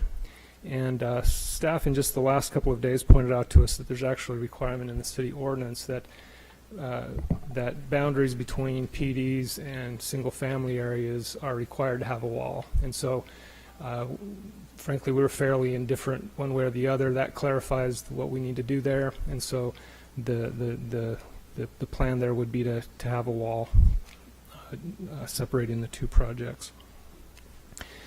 And that's on both sides? Yes, along everywhere there's a boundary with Winchester Hills there, as well as down here as well. So that would be the treatment there. Where we have, in areas where we intend to back residential lots with residential lots, the wall would be this pretty much the sum of the treatment. In areas like here where we have commercial planned, or here where you may have, you may utilize the buffer area along here for parking or something like that, we also would put some berming in there as well, so that any cars driving into the parking lot and so forth would their headlights would have that additional screening. And then maybe just to talk for a little bit more about what we are proposing in the buffer. This can get a little bit confusing. We're happy to spend as much time with it as you have questions. But what we're proposing is a combination of setbacks, and they're really driven based on the land use that we envision, along with what is happening on the other side of it. So in this area, what our intent is to do larger single-family lots, which will be fairly compatible with the larger lots on the other side. There, we're requesting just a 50-foot setback to the main residence. 50 foot from the wall. Correct. The new wall to the house, the back of the house. Yep. And we looked at the homes that sit on the other side of the wall. Most of those are farther away from the property line than that. Some of them are fairly close, those 65 feet or so. There are a couple that are that distance. So I felt like it was not terribly out of whack with what's on the other side of the wall.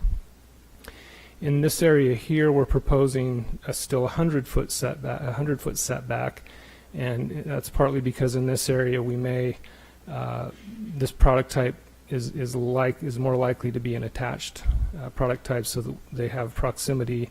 Again, this is more of kind of a resort product, so that people have pedestrian access directly to the clubhouse, and so that's the logic there. The commercial, what we did is we looked at the distance from the existing maintenance building to the property line. It's about 70 feet. So in this area, we're asking for a 75-foot setback to the main buildings in the commercial area. So it's meant to sort of clarify exactly what is and isn't in the buffer, how it works, and sort of simplify it as simply a setback. Again, based on the difference between the land use that we intend there.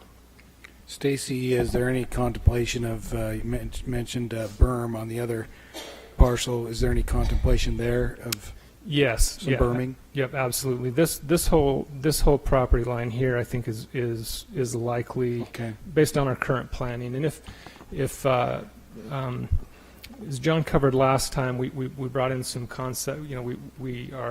What we're saying is that there will be no change in terms of the project theme, signage, lighting, and also architecture. And so, what the sort of largest massing product we have up there now is an inline 2-story townhome. And so, as long as it's compatible with that, then we're okay. But if it's anything more intense than that, we'll have to come back and provide a more specific site plan and the architecture that goes along with it. Okay. And so that's our current planning as of today. Stacy, is that, we talked about a wall, you did. Is the restriction there that it can only be 6 feet? Okay, then believe it the, is. then the berm would be the same? Well, I think the intent would be to potentially have a wall on top of it. I'm not sure exactly what the city code allows. Is the question whether there will be a berm and a wall on top? I didn't get that, but I like that idea, as opposed to a wall and then a berm next to it. I don't, that duplicating Right. the same challenge. The city code doesn't allow a taller wall, a berm just to achieve a taller wall. But I guess if they brought the whole property up and then put a wall on top, that would probably meet code. But it's a little. But you couldn't do that without going. You can't just build it there and it's not going to slough off to the Winchester hillside. Right, and so there may be. I mean, you could potentially get a taller wall if you did a combination retaining wall with a privacy wall on top.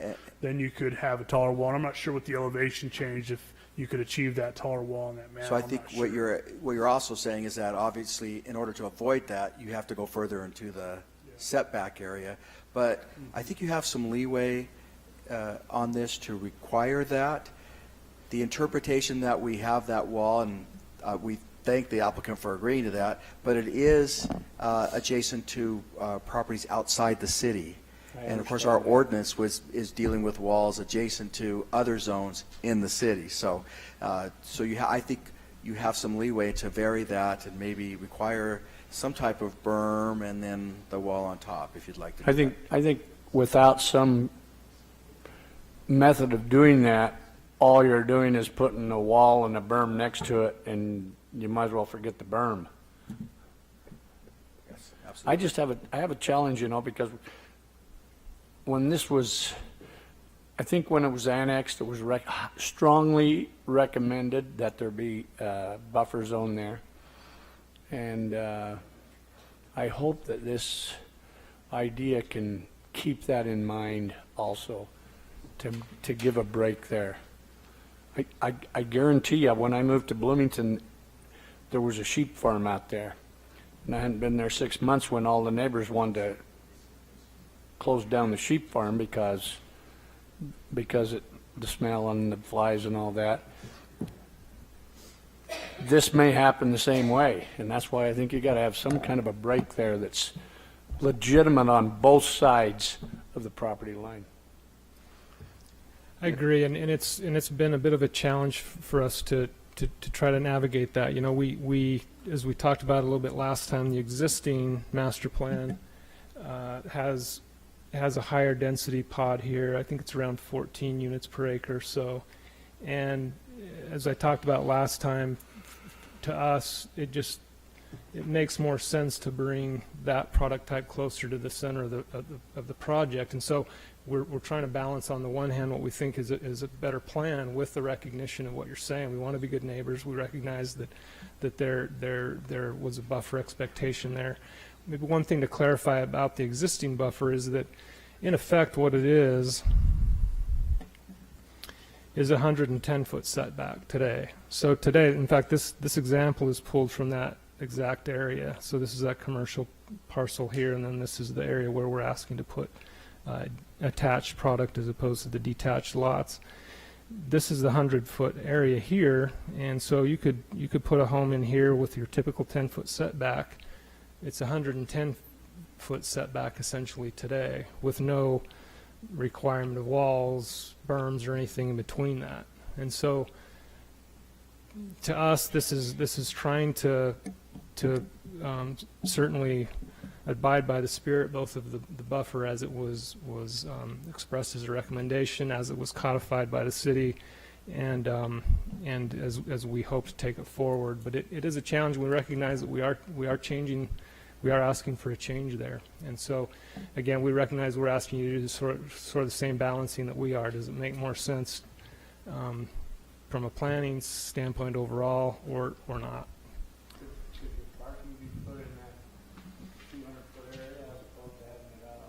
Yeah, that's as of today. And again, this is the other thing that's a little bit challenging about this discussion is that we haven't done a lot of specific planning for this area, and so it's very easy for folks to be concerned about the worst case scenario, and it's very hard for us to put those fears to rest because we don't have the information that we would like to have. But in fact, that's really what our thinking is now, is that you could locate the parking more back here, and then obviously we do need to be careful about lighting and so forth, both from the parking lot itself from above, as well as the cars coming in and out. So it changes the problem a bit. You know, you've got the separation, and as written today, the buffer allows for that, allows for parking, streets, things like that today. And so, again, we're navigating kind of a.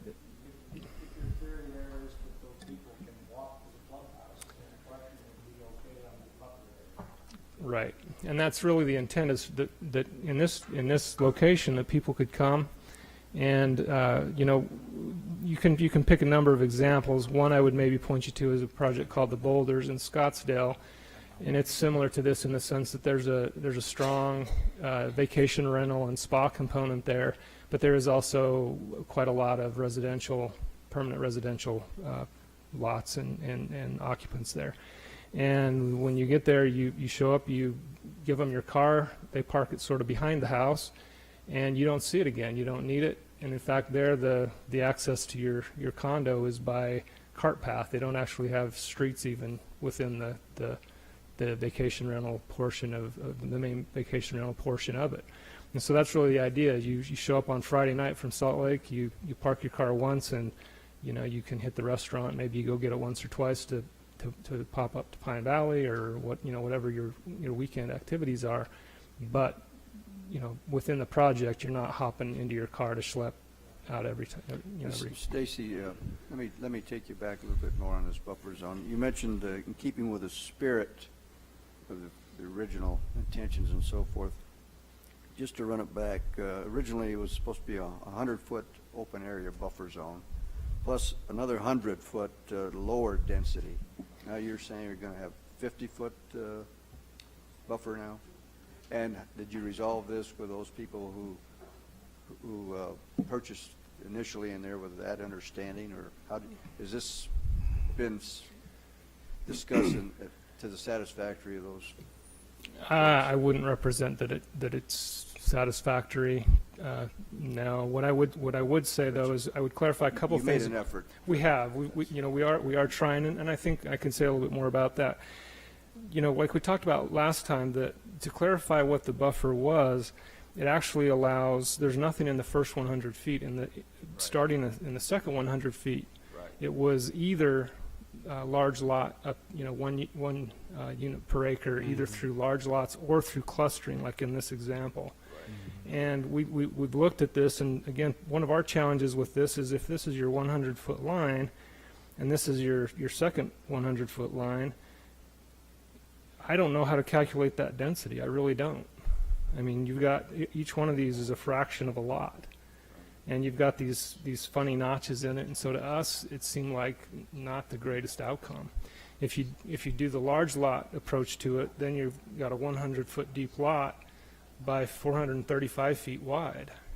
That's even more strange. And so we're not sure exactly, again, we weren't the developer at the time, so we're not entirely sure what all of the thinking went into to outline those options as the way to accommodate this buffer request. So we're trying to sort of simplify it, and again, in either of those scenarios, in reality, what you'd have is a 110-foot setback. In the end, that's really all you're guaranteed. And within that 100 feet, you could have roads, for example. You could have parking today. So and I think that's one of the misunderstandings. I think the expectation was when you hear the 100-foot buffer, the expectation is that there would be literally nothing there. And in fact, if you read it, it did provide for roads and that type of use as well. That was our feeling. Use your mic, Joe. Yeah. Nope. You don't want to have a no man's land that nobody takes care of. And this, your proposal still leaves you with a percentage of open space, which you last time at 48%, still open space. Yes. Yep. Thanks, Ed. Good clarification, and I appreciate it on your side too, Stacy. Thank you. Any other questions about some of the buffer and the Winchester adjacency, those issues there? So there's one more cluster of issues. I'll kind of take maybe the most complex last. So, some issues were raised last time about the appropriateness of the application. We had a chance to review Mr. Reese's letter, and the landowner's legal counsel, I think, responded to that. Hopefully you got a copy of that letter. I believe we're satisfied that we are the appropriate applicant to bring forward this particular application, making clear once again that we are proposing no change or amendment to the portion of the project that is within their control, that they have declarant rights and development rights to. And you know, in the past 2 weeks, I have had the chance to have a couple of good conversations with Mr. Wright from the Valdera Group, and can maybe just summarize a couple of things from that. One is that I think we have in here. He did bring to my attention a couple of things, and one of them was a outright error on our part. He expressed concern that we make it more clear than what our prior map had, that we were not amending or otherwise disturbing their status as declarant and developer of a portion of the project. And so the idea that emerged from that is that rather than the prior map that we submitted treated their areas this way, so we grade them out, and then on the map legend we labeled that as no change in this amendment. To reinforce what that really means, what we propose is that we refine that map a little bit, and instead of graying those areas out, essentially overlay that on today's existing, the 2007 plan development zone in those areas, so that those areas show up, and it makes it clear that the zoning and the entitlements and everything that travels with that attaches to that plan, the 07 plan. And there's a couple of important points about that. One is that this area here under the 07 plan is designated for a hotel spa, and so we wanted to make that clear, and it was not as clear as it should have been in the prior map.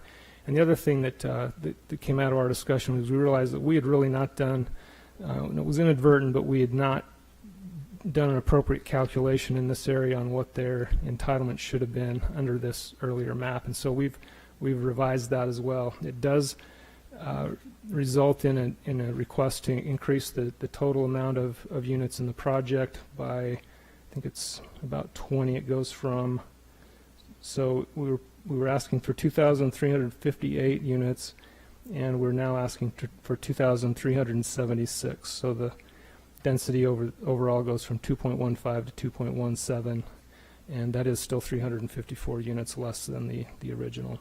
So we think that's maybe a helpful refinement, clarification of what we are proposing to amend and what we are not intending to touch. Stacy, you jumped from the east side of Highway 18 to the Mhm. west side of Highway 18. Correct. As far as that would relate to the placement of short-term rentals on the west side of 18? No, nothing that we're proposing. This is an existing. In that area, I want to make sure that I understood. Yes. Yep. Yeah. The only areas that we're asking for vacation rental is on the east side. Thank you. Sean? Stacy, a question on I'm kind of colorblind, but that lighter piece there that you just pointed Here? out, you clarified, was that shown in the last public hearing? Was that shown with a number of dwelling units on there? It was shown. It was with 51, I believe. And that's changing to? I think it's 78. And there's something, and there may be something, down here we've got on the legend the total count of 2,376. So that's what I was.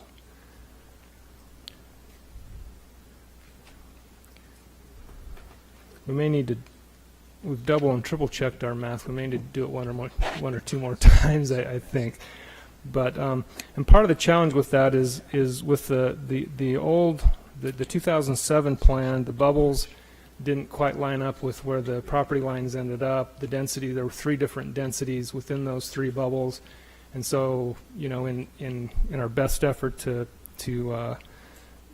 sort of make sense of that, we made a mistake. So that's what happened there. The okay, so I want to clarify that. Yeah, So, please do. so you're saying that on the map that was shown at the public hearing, that it was a calculation error on your part when it was presented that way? Yep. Yeah. So under that prior map, it's 2,358. Under this one, I believe it's 2,376. And under the original plan that was proposed, was that 2,730.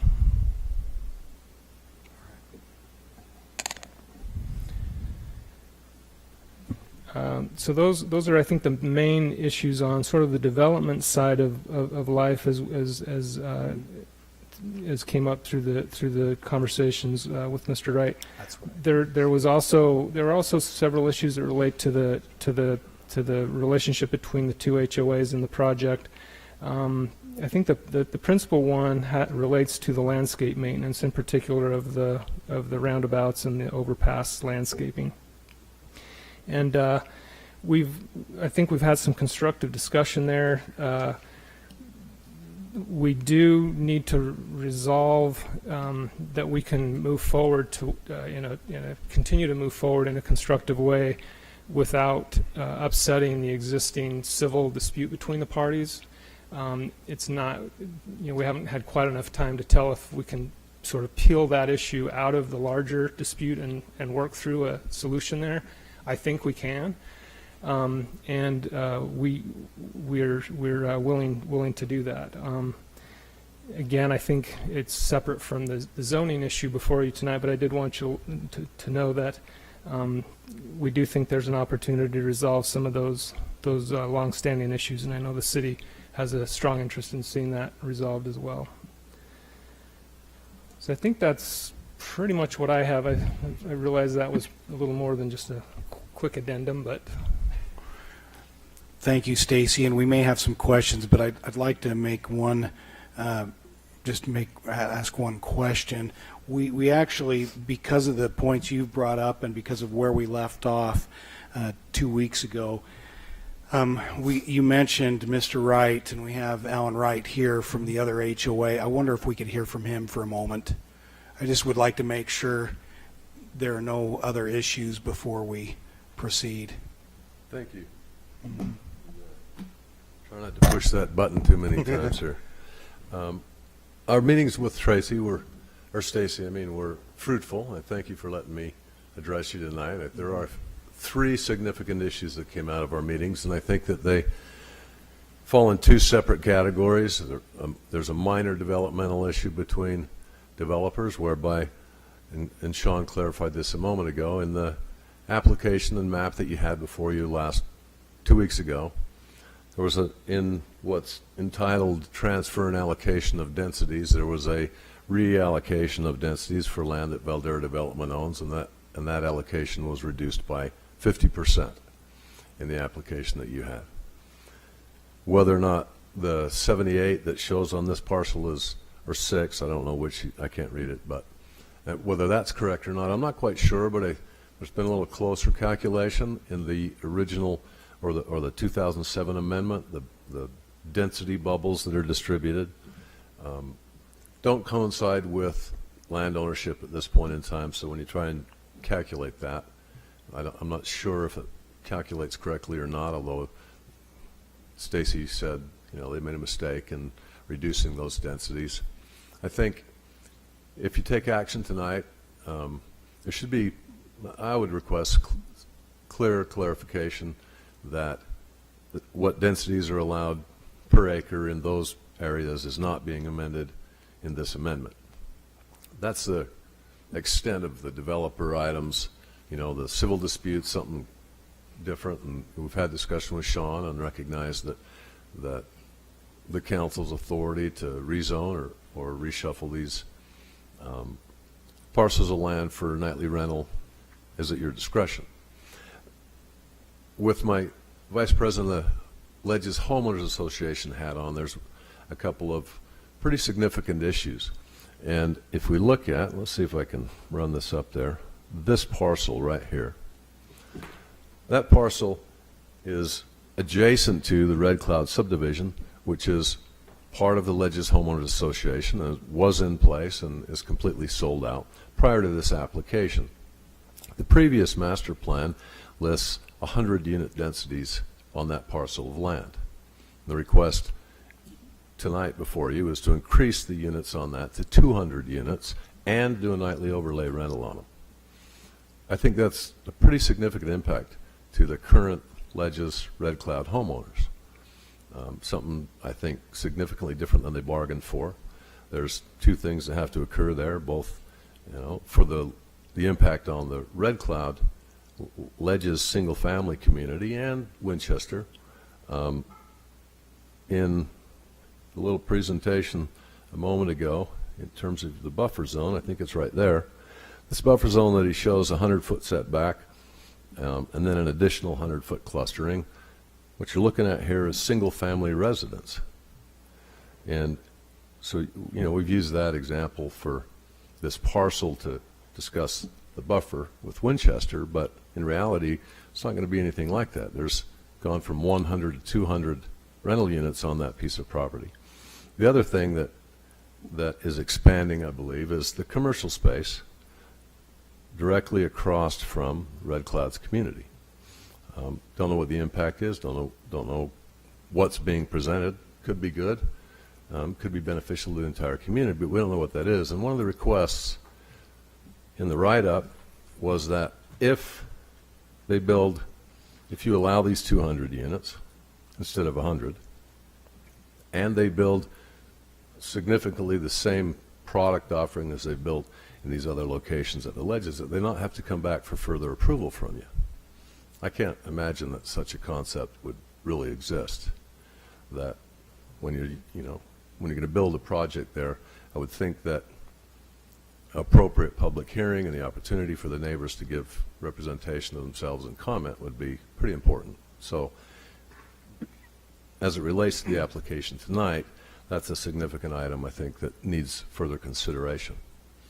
The third item that we discussed at length, and Stacy addressed tonight, is the joint landscape maintenance agreement that really needs to take place. Right now, the current Ledges Homeowners Association, while 90% of their homes are on the west side of the community, all that's remaining in the current Ledges Homeowners Association on the east side is Red Cloud, are paying for 100% of landscape maintenance for both roundabouts, all of Ledges Parkway, all the way up to the clubhouse.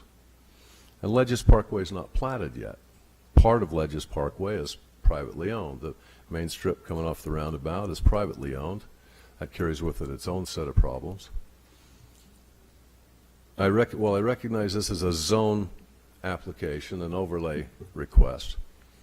I believe and have discussed that the reason that it's before you now is because the current applications or desired applications for further development have been held up because they conflict with the current master plan. The minute this gets amended, you're going to get a couple of subdivision applications come through to you that, if they're on the west or on the east side, south side, the pressure to go resolve this landscaping agreement between these two homeowners associations often and will certainly lead to conflict, where now we have the opportunity to address that issue. That's along the roadway, you're saying? Uh-huh. Yeah. And so, I mean, it's a little bit odd to me as a developer myself that there's platted subdivisions at the end of this development on the north end that travel down a road that's never been platted or dedicated to the city, and some of which is privately owned. Does that include the roundabouts? The roundabouts, I believe, have been dedicated. We did that dedication and plat with Silver Cloud when we got here.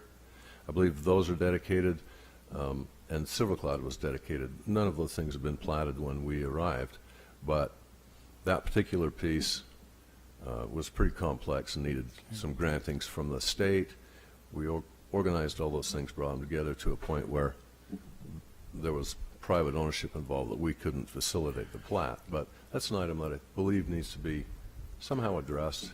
Well, and again, I hate to be stopping you all the time, but that's because, again, your HOA and the other HOA both have access and need to have and have some property on each side, correct? Correct. The west and the east, and so there's got to be that landscape agreement's got to be worked out, and is that why we don't have it dedicated so far, Sean? Yes, and before I answer, I think it'd be helpful for the council, because a lot of times you hear there's the east side and the west side. Yeah. That's really not how it works. So, Alan, could you just circle on the east side what is included in, we'll call your HOA? Right. So that's, is that Red Cloud? It's in gray. That's Red Cloud. Okay, Red Cloud. Mm-hmm. And then that belongs to the HOA that's on the west side. But what he's saying is their responsibility is to maintain the landscaping on both roundabouts, which is UDOT property, and then northward along the U18 along Ledges Parkway, and then over to the clubhouse. So really it services the east side of the road, which is by far the other HOA property and not theirs. They just have that small developed piece. So, and I do want to say that the private owner of Ledges Parkway, it should have been dedicated at the time. I don't know how that happened, but they have come to us and said they will dedicate that roadway to us. The problem is that roadway has landscaping in the medians and on both sides of the road, and the city does not want to be in the position of maintaining the landscaping on the roundabouts and along that roadway that really services two private communities. And that is something that we had agreed to with the original developer, but because of some disagreements with UDOT on maintaining that right-of-way, UDOT wanted us, for example, as a city, to backstop or guarantee the maintenance of all the landscaping along that interchange. And we had said from the beginning that any improvements to that interchange would be maintained by the homeowners association, of which there was going to be one at the time up there. It was not city landscaping, and so they were going to maintain it. And so we disagreed with UDOT, so that stalled it. When we finally got UDOT to back off on that requirement, then disputes had arisen between the different property parties here. And so that's where we are right now. We have been reluctant to take that roadway when it means that we'll have to maintain the landscaping along there. Well, it makes sense to me, frankly, to make that a condition of whatever we do tonight if we take action. It would be good after all these years of going back and forth between the parties to at least, with all of the litigation they have involved, to just get this part of it settled on how they're going to maintain it. It seems fair that obviously that the homeowners association on the west side, represented by Mr. Wright, would also pay for a percentage of that because prorated, because they have property on the east side as well. But that's something we just like to see done and get that roadway it needs dedicated to be done to the city. Yeah, it needs to be done. And the Ledges Homeowners Association is willing to participate in that fashion. To this point, have continued to maintain it, all of it, all along, with no assistance from the other association. But it's growing in size pretty quickly, and the wear and tear on it's pretty substantial. And in the east side, it just has a very small piece of what's several hundred current homes, another 500 coming, and there's 32 of those. So we need a little help on that one. We're willing to participate in that. So, in conclusion, we take no issue with the resort concept, the nightly overlay that they've looked at this point in time, other than this parcel that's adjacent to Ledges Red Cloud development that was not there, not approved at the time that they built and purchased. There were 100 densities allotted to that parcel, and the request now is 200. I'll let Winchester address their buffer issue, but in terms of the impact of the commercial on existing single-family homes that this is adjacent to, I would ask that you consider that specific piece. Any other questions? Do you not feel that the roadway going up to the clubhouse is a wide enough buffer? between Red Cloud and that, if there were 200 there? You know, that's a very good question. I don't know that how 200 is going to fit on there, but I'd spent some time this last week looking at it. And if you look at this particular diagram, Clubhouse sits right here. If this line was drawn a little differently, and the higher density homes, you know, multifamily stuff for nightly rental began at the clubhouse and was adjacent to the clubhouse, then I don't think that the homeowners association would or should take issue with it. I believe that there's pros and cons to either design, but it is a resort destination and will become more so over time. There's a hotel site. You ask a question, or I think Ed asked a question about the hotel site that's approved in the last amendment, you know, from 2006. On the west side, there's a hotel and spa site. It's a destination, and assisting in that process is our goal.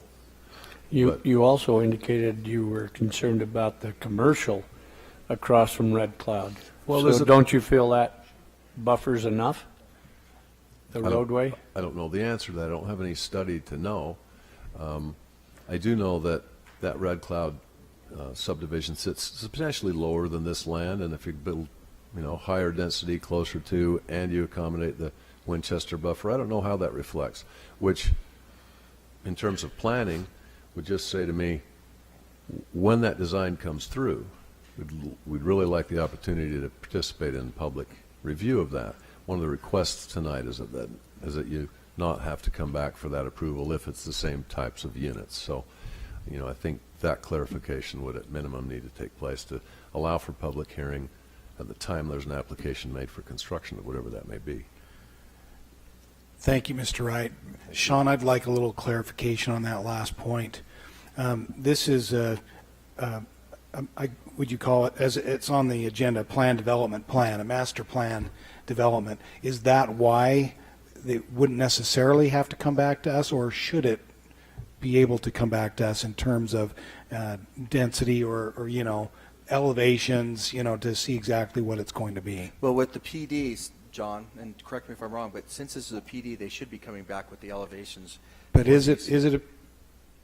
Now, someone mentioned public hearing, and it would not be a public hearing. It is a PD, and in this case, they are asking for those to be sample elevations, that if they build in those elevations, that you would approve those. Typically, we see all elevations, but that is part of the request. And you all could say, no, our ordinance requires that you come in with those elevations, come in and show us those elevations as you develop the projects. So as it stands, though, that would not be a requirement unless we put that in? It actually is a requirement. They're asking to, in a sense, be exempted from that. But the requirement with the PD is that they come in and show you those elevations if they change. It would be, you haven't in the past said, well, that's general colors, we're going to be, that means you can do whatever you want, because as commented tonight, the student housing could look very different with the same colors as the one right next door on how that's designed. So, you know, you could say, no, you're going to have to come in as required with the PD with those elevations. You probably want to see that commercial project when it comes in and how that's going to look.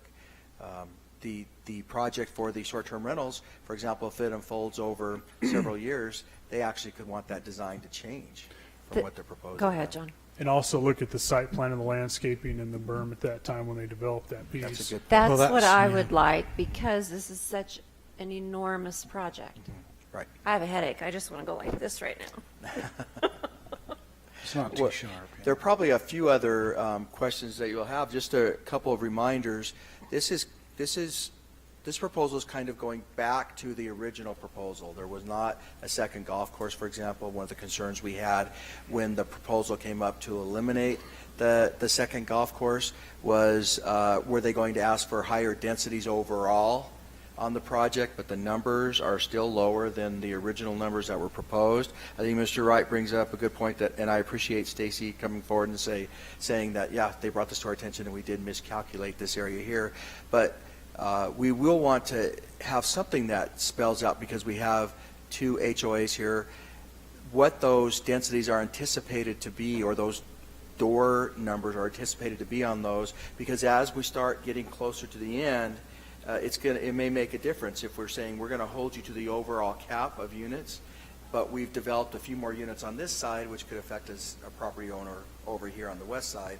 And they're saying, wait a minute, we had the potential for 70 units, and now you're telling us there's only 50 units left. But that's something that could be easily worked out and determined. It looks like they're pretty close right now to determining that. I also would say that if you're looking at the berm and the wall, you'll want to consider how that's going to look on the other side for the Winchester people, but I think Joe's point's a good one. You're going to have to go into that buffer in order to grade that off so it's stable and looks good and still has So the top. if we did that, this would just require Stacy to spend a lot more time with us? Well, from the way he uses that computer, I'd say He loves it. he does Clearly. a better job than staff on that computer. He kind so- of does. Yeah, it makes me a little nervous. So. Whoa.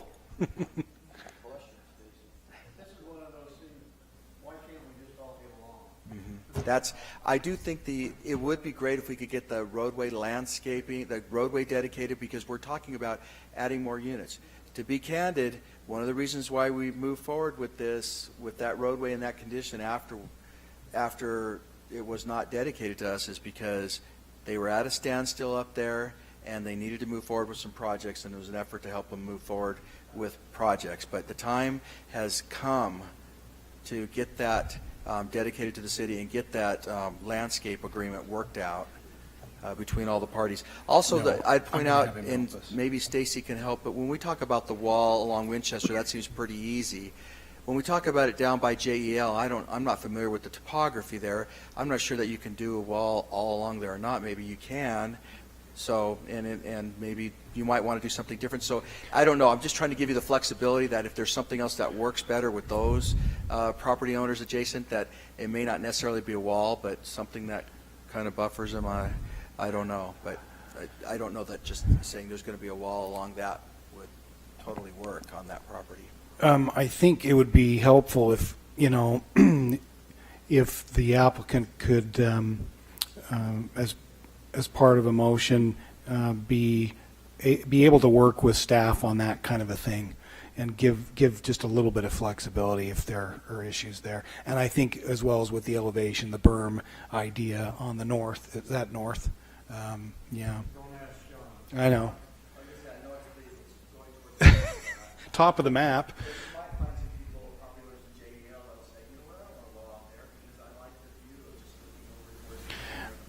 Someone told me that when we were walking in, they didn't like walls. So but I don't think you want a wall and then no wall and a wall. And so, we're going to have to, I think, make some sense of that. And maybe the staff can help with that as we get down the road a little bit. Sean, I think what would be helpful is if you could help us identify the key elements that we need to formulate in a motion, if the council is so inclined. But I think we've probably had most of our questions answered, is what I'm gathering from the nods, and so I think we probably ought to identify those key elements that are necessary, and then we'll try to move forward. I will attempt to. Yes. And, I will attempt to identify some of these things. And okay.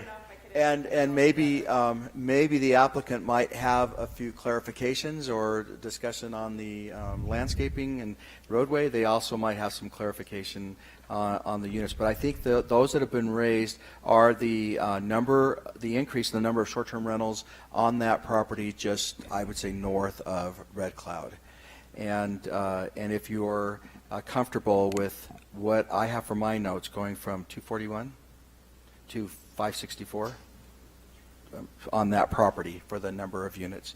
There is also the issue of the berm, and let's not say berm, buffer zone first, and whether you want to reduce that buffer zone as it had originally was intended to do, and if you're going to do so, how are you going to do that? Will it be with a berm and a wall on top of that berm, and what would you require on the Winchester side of that berm so that it at least looks good from their side of that.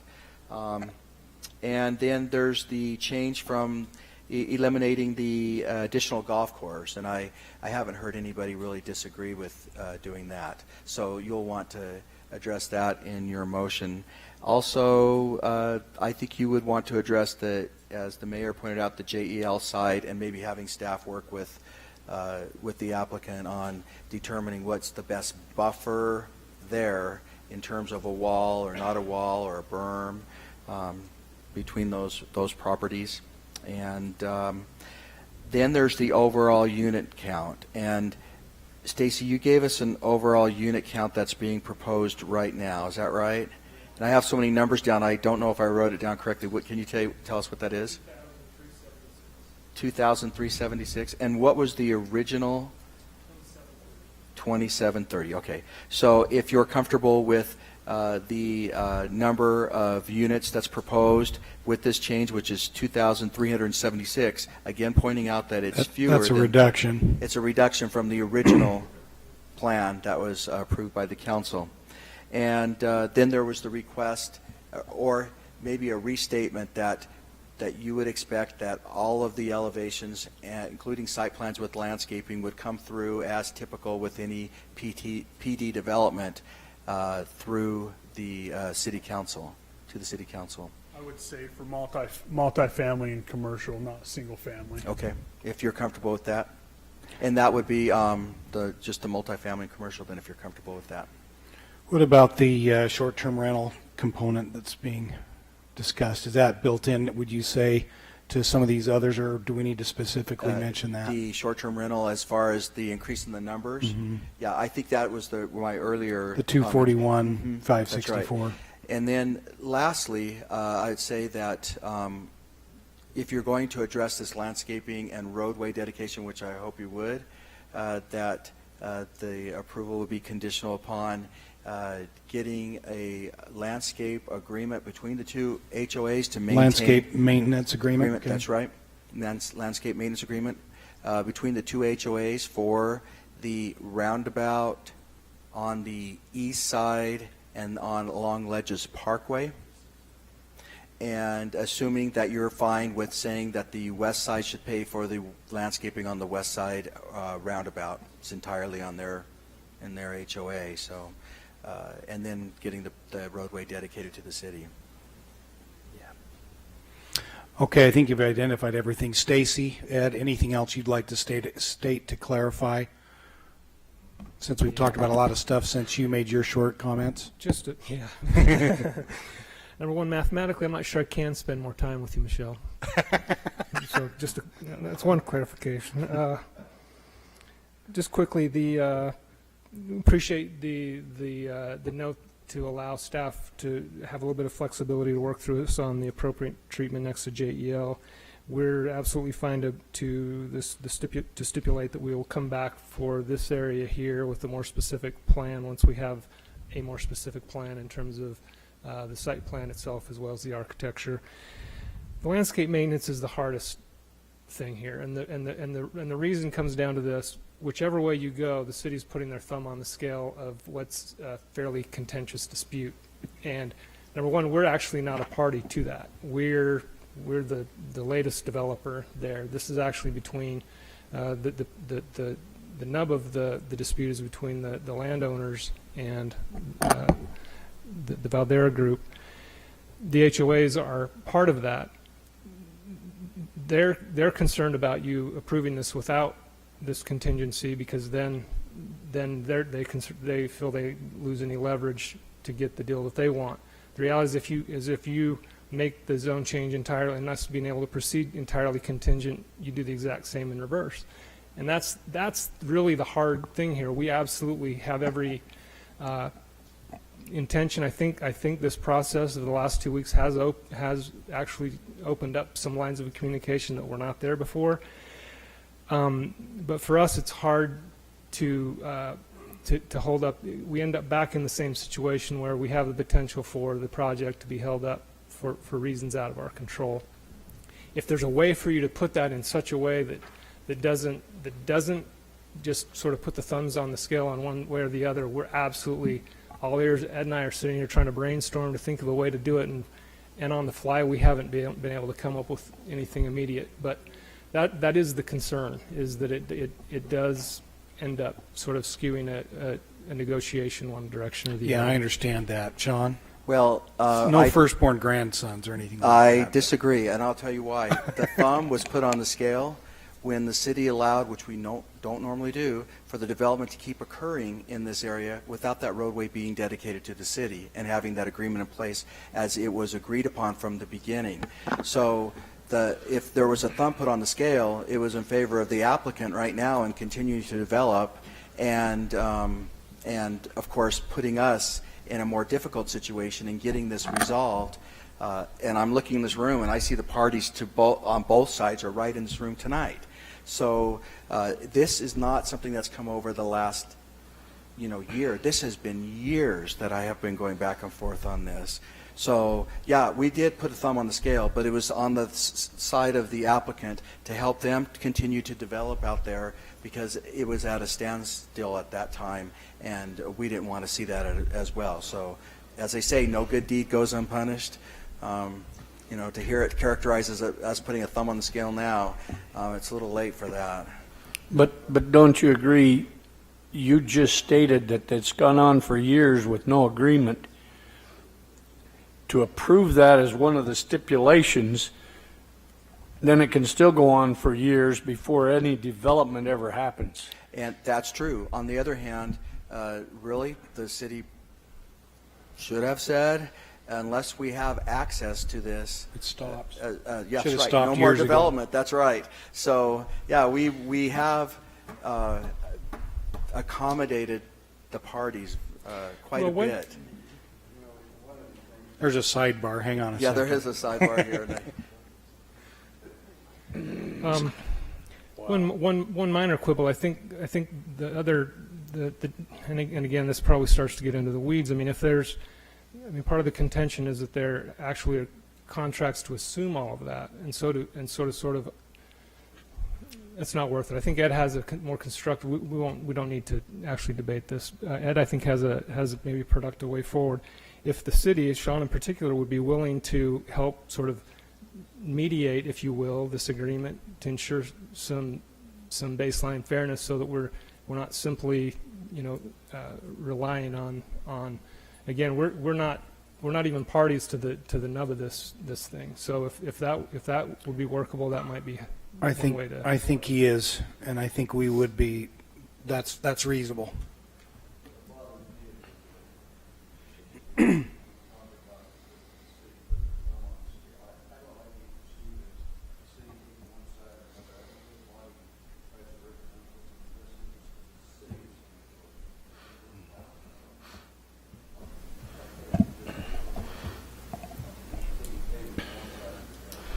I will say that this has been, as I've told the parties, I felt like that, the elephant on the high wire with the little small umbrella trying to stay between these two. But I think both sides would say that they have been treated fairly by the city throughout this very difficult process. I think both sides would feel like we've tried to work with both of them to stay out of the middle, but keep them both able to continue to develop up there. Well, and I do think there's been some progress, as Stacy mentioned, in the last couple weeks. So that's good too. I have a question for you, Sean. If that area on right next to Winchester, the short-term rentals, I don't know if this would ever happen, but I can see it happening ultimately. What happens if they start building that and they can see that there's not going to be the market for it? Then do we come back and have to rezone part of that? I would anticipate they'd come back, and I would think that there would be no objection to doing that, because they'd probably be asking for less dense zoning. Yeah. If you've been up there, the product that they have for short-term rentals is actually pretty nice. Yeah. Yeah. Okay, council, there's quite a list. 1, 2, 3, 4, 5, 6, maybe 7 items. I'd like to have someone make an attempt to hit all those items so that we're clear. And if you're so inclined to make a motion in favor I don't want to assume too much, but. Rock, paper, scissors, Michelle suggested. I can't make the motion, but, okay. Speak in your microphone there, Ed, just so everyone hears it. I would make the motion, Mayor, that we proceed and I'll process through the 7 points that were made. Number one, short-term rentals at 241 to 564. The buffer zone that they distinguish between the berm and the wall will be discussed and with staff assistance to the satisfaction of all parties. But on the north end, On the north. there would be a wall. I think we're saying unless, is there any unless? Right, so are we talking about, you're talking about the buffer zone Right. along Winchester? Right, Okay. along Winchester, right. Okay, and then could you state that again, just to make sure that we've...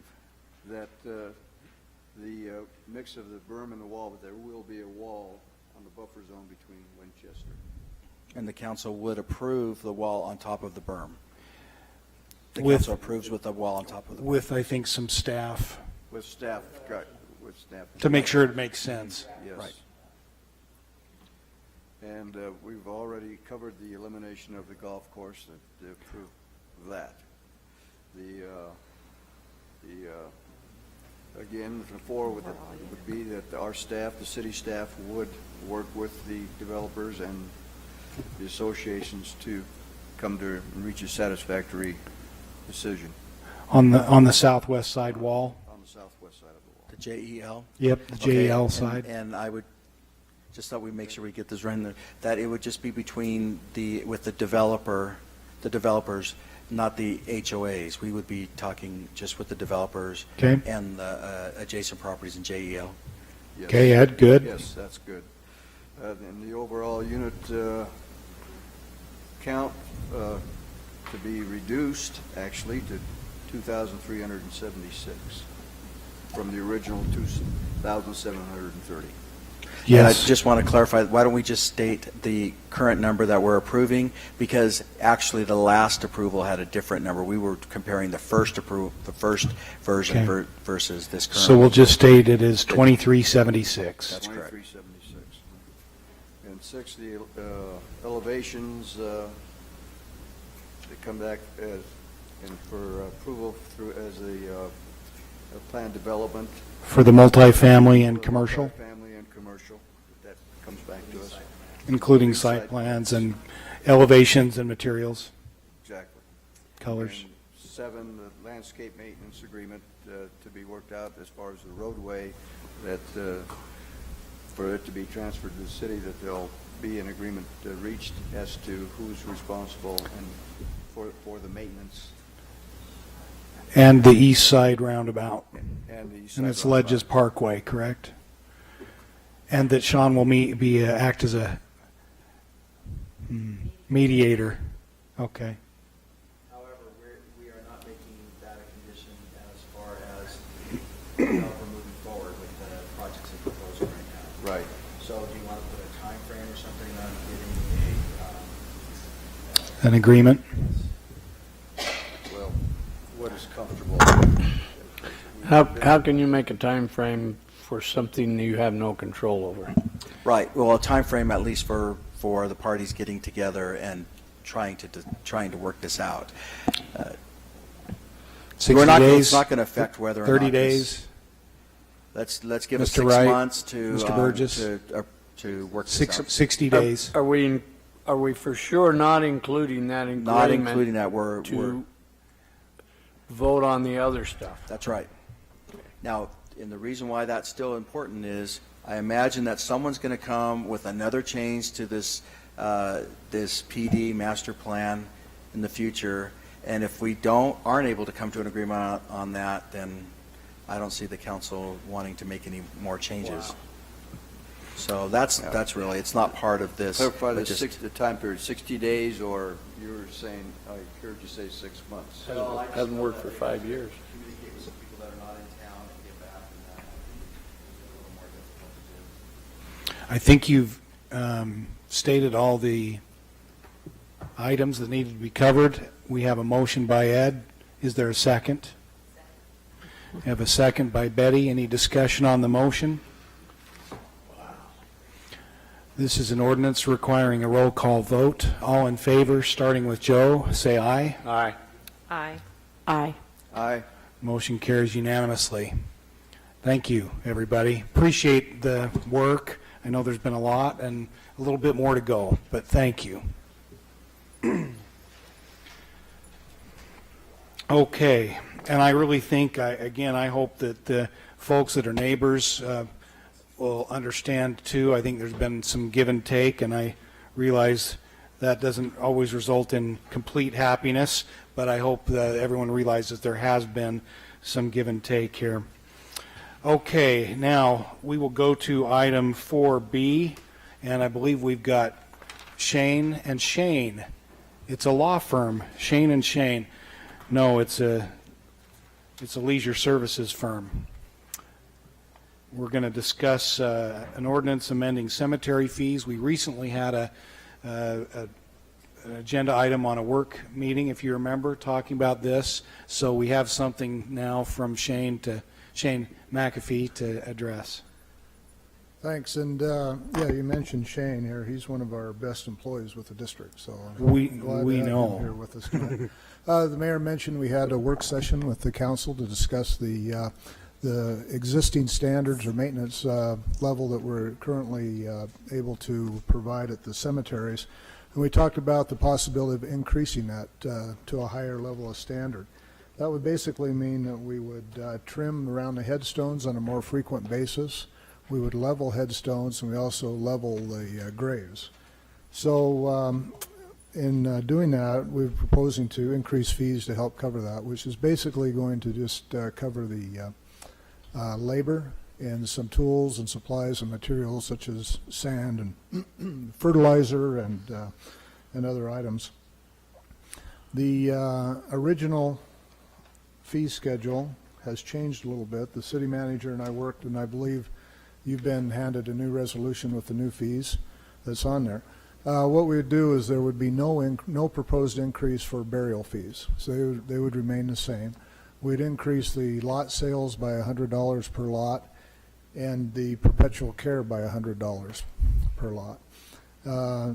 So that would provide approximately $70,000 a year, which would help us to take care of that. Also, at the same time, we're proposing to simplify the number of offerings that we have for the cremation garden. I believe we had 13 different offerings before, and the most we've ever had people purchase or accept was 4, and 3 of the 4, or I should say 1 of the 4, had only been selected by one individual. So really 3 of the offerings are really what the public is looking for. So we propose to reduce those. I believe it's 4 now, right? Yes.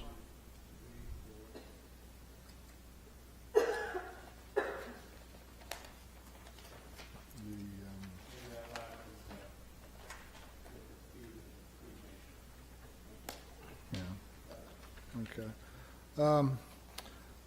Some other things that we discussed that won't be taken care of by way of the fee increase is the need to go ahead and look at switching the Virgin River water to culinary water because of the damage that's being done to the headstones and the damage to the trees that are dying in the cemetery.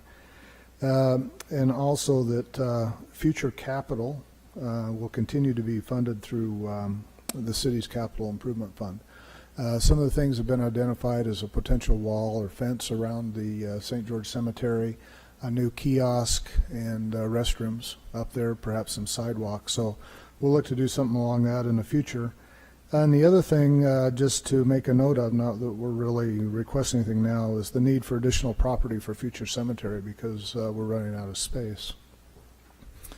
So with that, Shane, the first, who is here first, or myself, we'd be happy to answer any questions. Council? This is, we could have gone more, but I think the feedback we provided to Shane and company was let's do what is necessary. I think they, Incremental. yeah, incrementally. We don't have to do it all at once, but I also believe if someone were to sell their lot, that the $100, perpetual care is that maintained, and they just get the purchase price back? That's the way I understand it. Yeah. So that's important for us to note, and I think that's fair, because again, we're going to be caring for it for who knows how long, and then if they sell it, some of those costs are already used, so, but I think it feels fair, personally, and I think it's what we directed them. I think it's exactly what we directed. Good Any- job. Any other questions, council? Otherwise, I think we'd be ready for a motion. This is a resolution. Mayor, just to the public, well, no, this is not excessive, and it certainly is in keeping with this, with what we see surrounding communities, and it really is fair. Our staff has done a comparison, and, yeah, I think we're still very reasonable. Mayor, I'd like to move that we accept the adjustment to our cemetery fees. Second. We have a motion by Betty to pass this resolution, setting the, amending the cemetery fees as has been presented to us. Seconded by Joe. Any discussion on the motion? Seeing none, all in favor, starting with Joe this time, say aye. Aye. Aye. Aye. Aye. Motion carries unanimously. Aren't you guys glad you got to sit here through all of that? I thought that the last session, the last time we did, was setting the standards for the amount of time we're supposed to take. We, That's a good attitude, Shay. we appreciate you both. Doing a great job. Long time. They get extra credit, too. I was almost going to interrupt the speaker and say, can you guys just release them formally from their duty? Because Let them out. Maybe they were going to stay till the end. Yeah. Wow. I'm hopeful that maybe we could dispense with any items from the mayor, reports from the mayor, council members.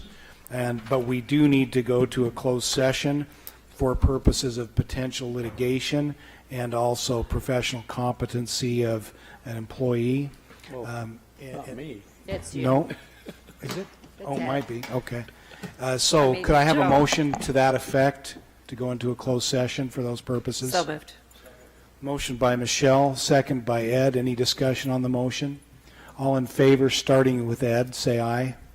Aye. Aye. Motion carries unanimously. We'll move to the other room and go into closed session. After we visit the Thank lake. you, one and all.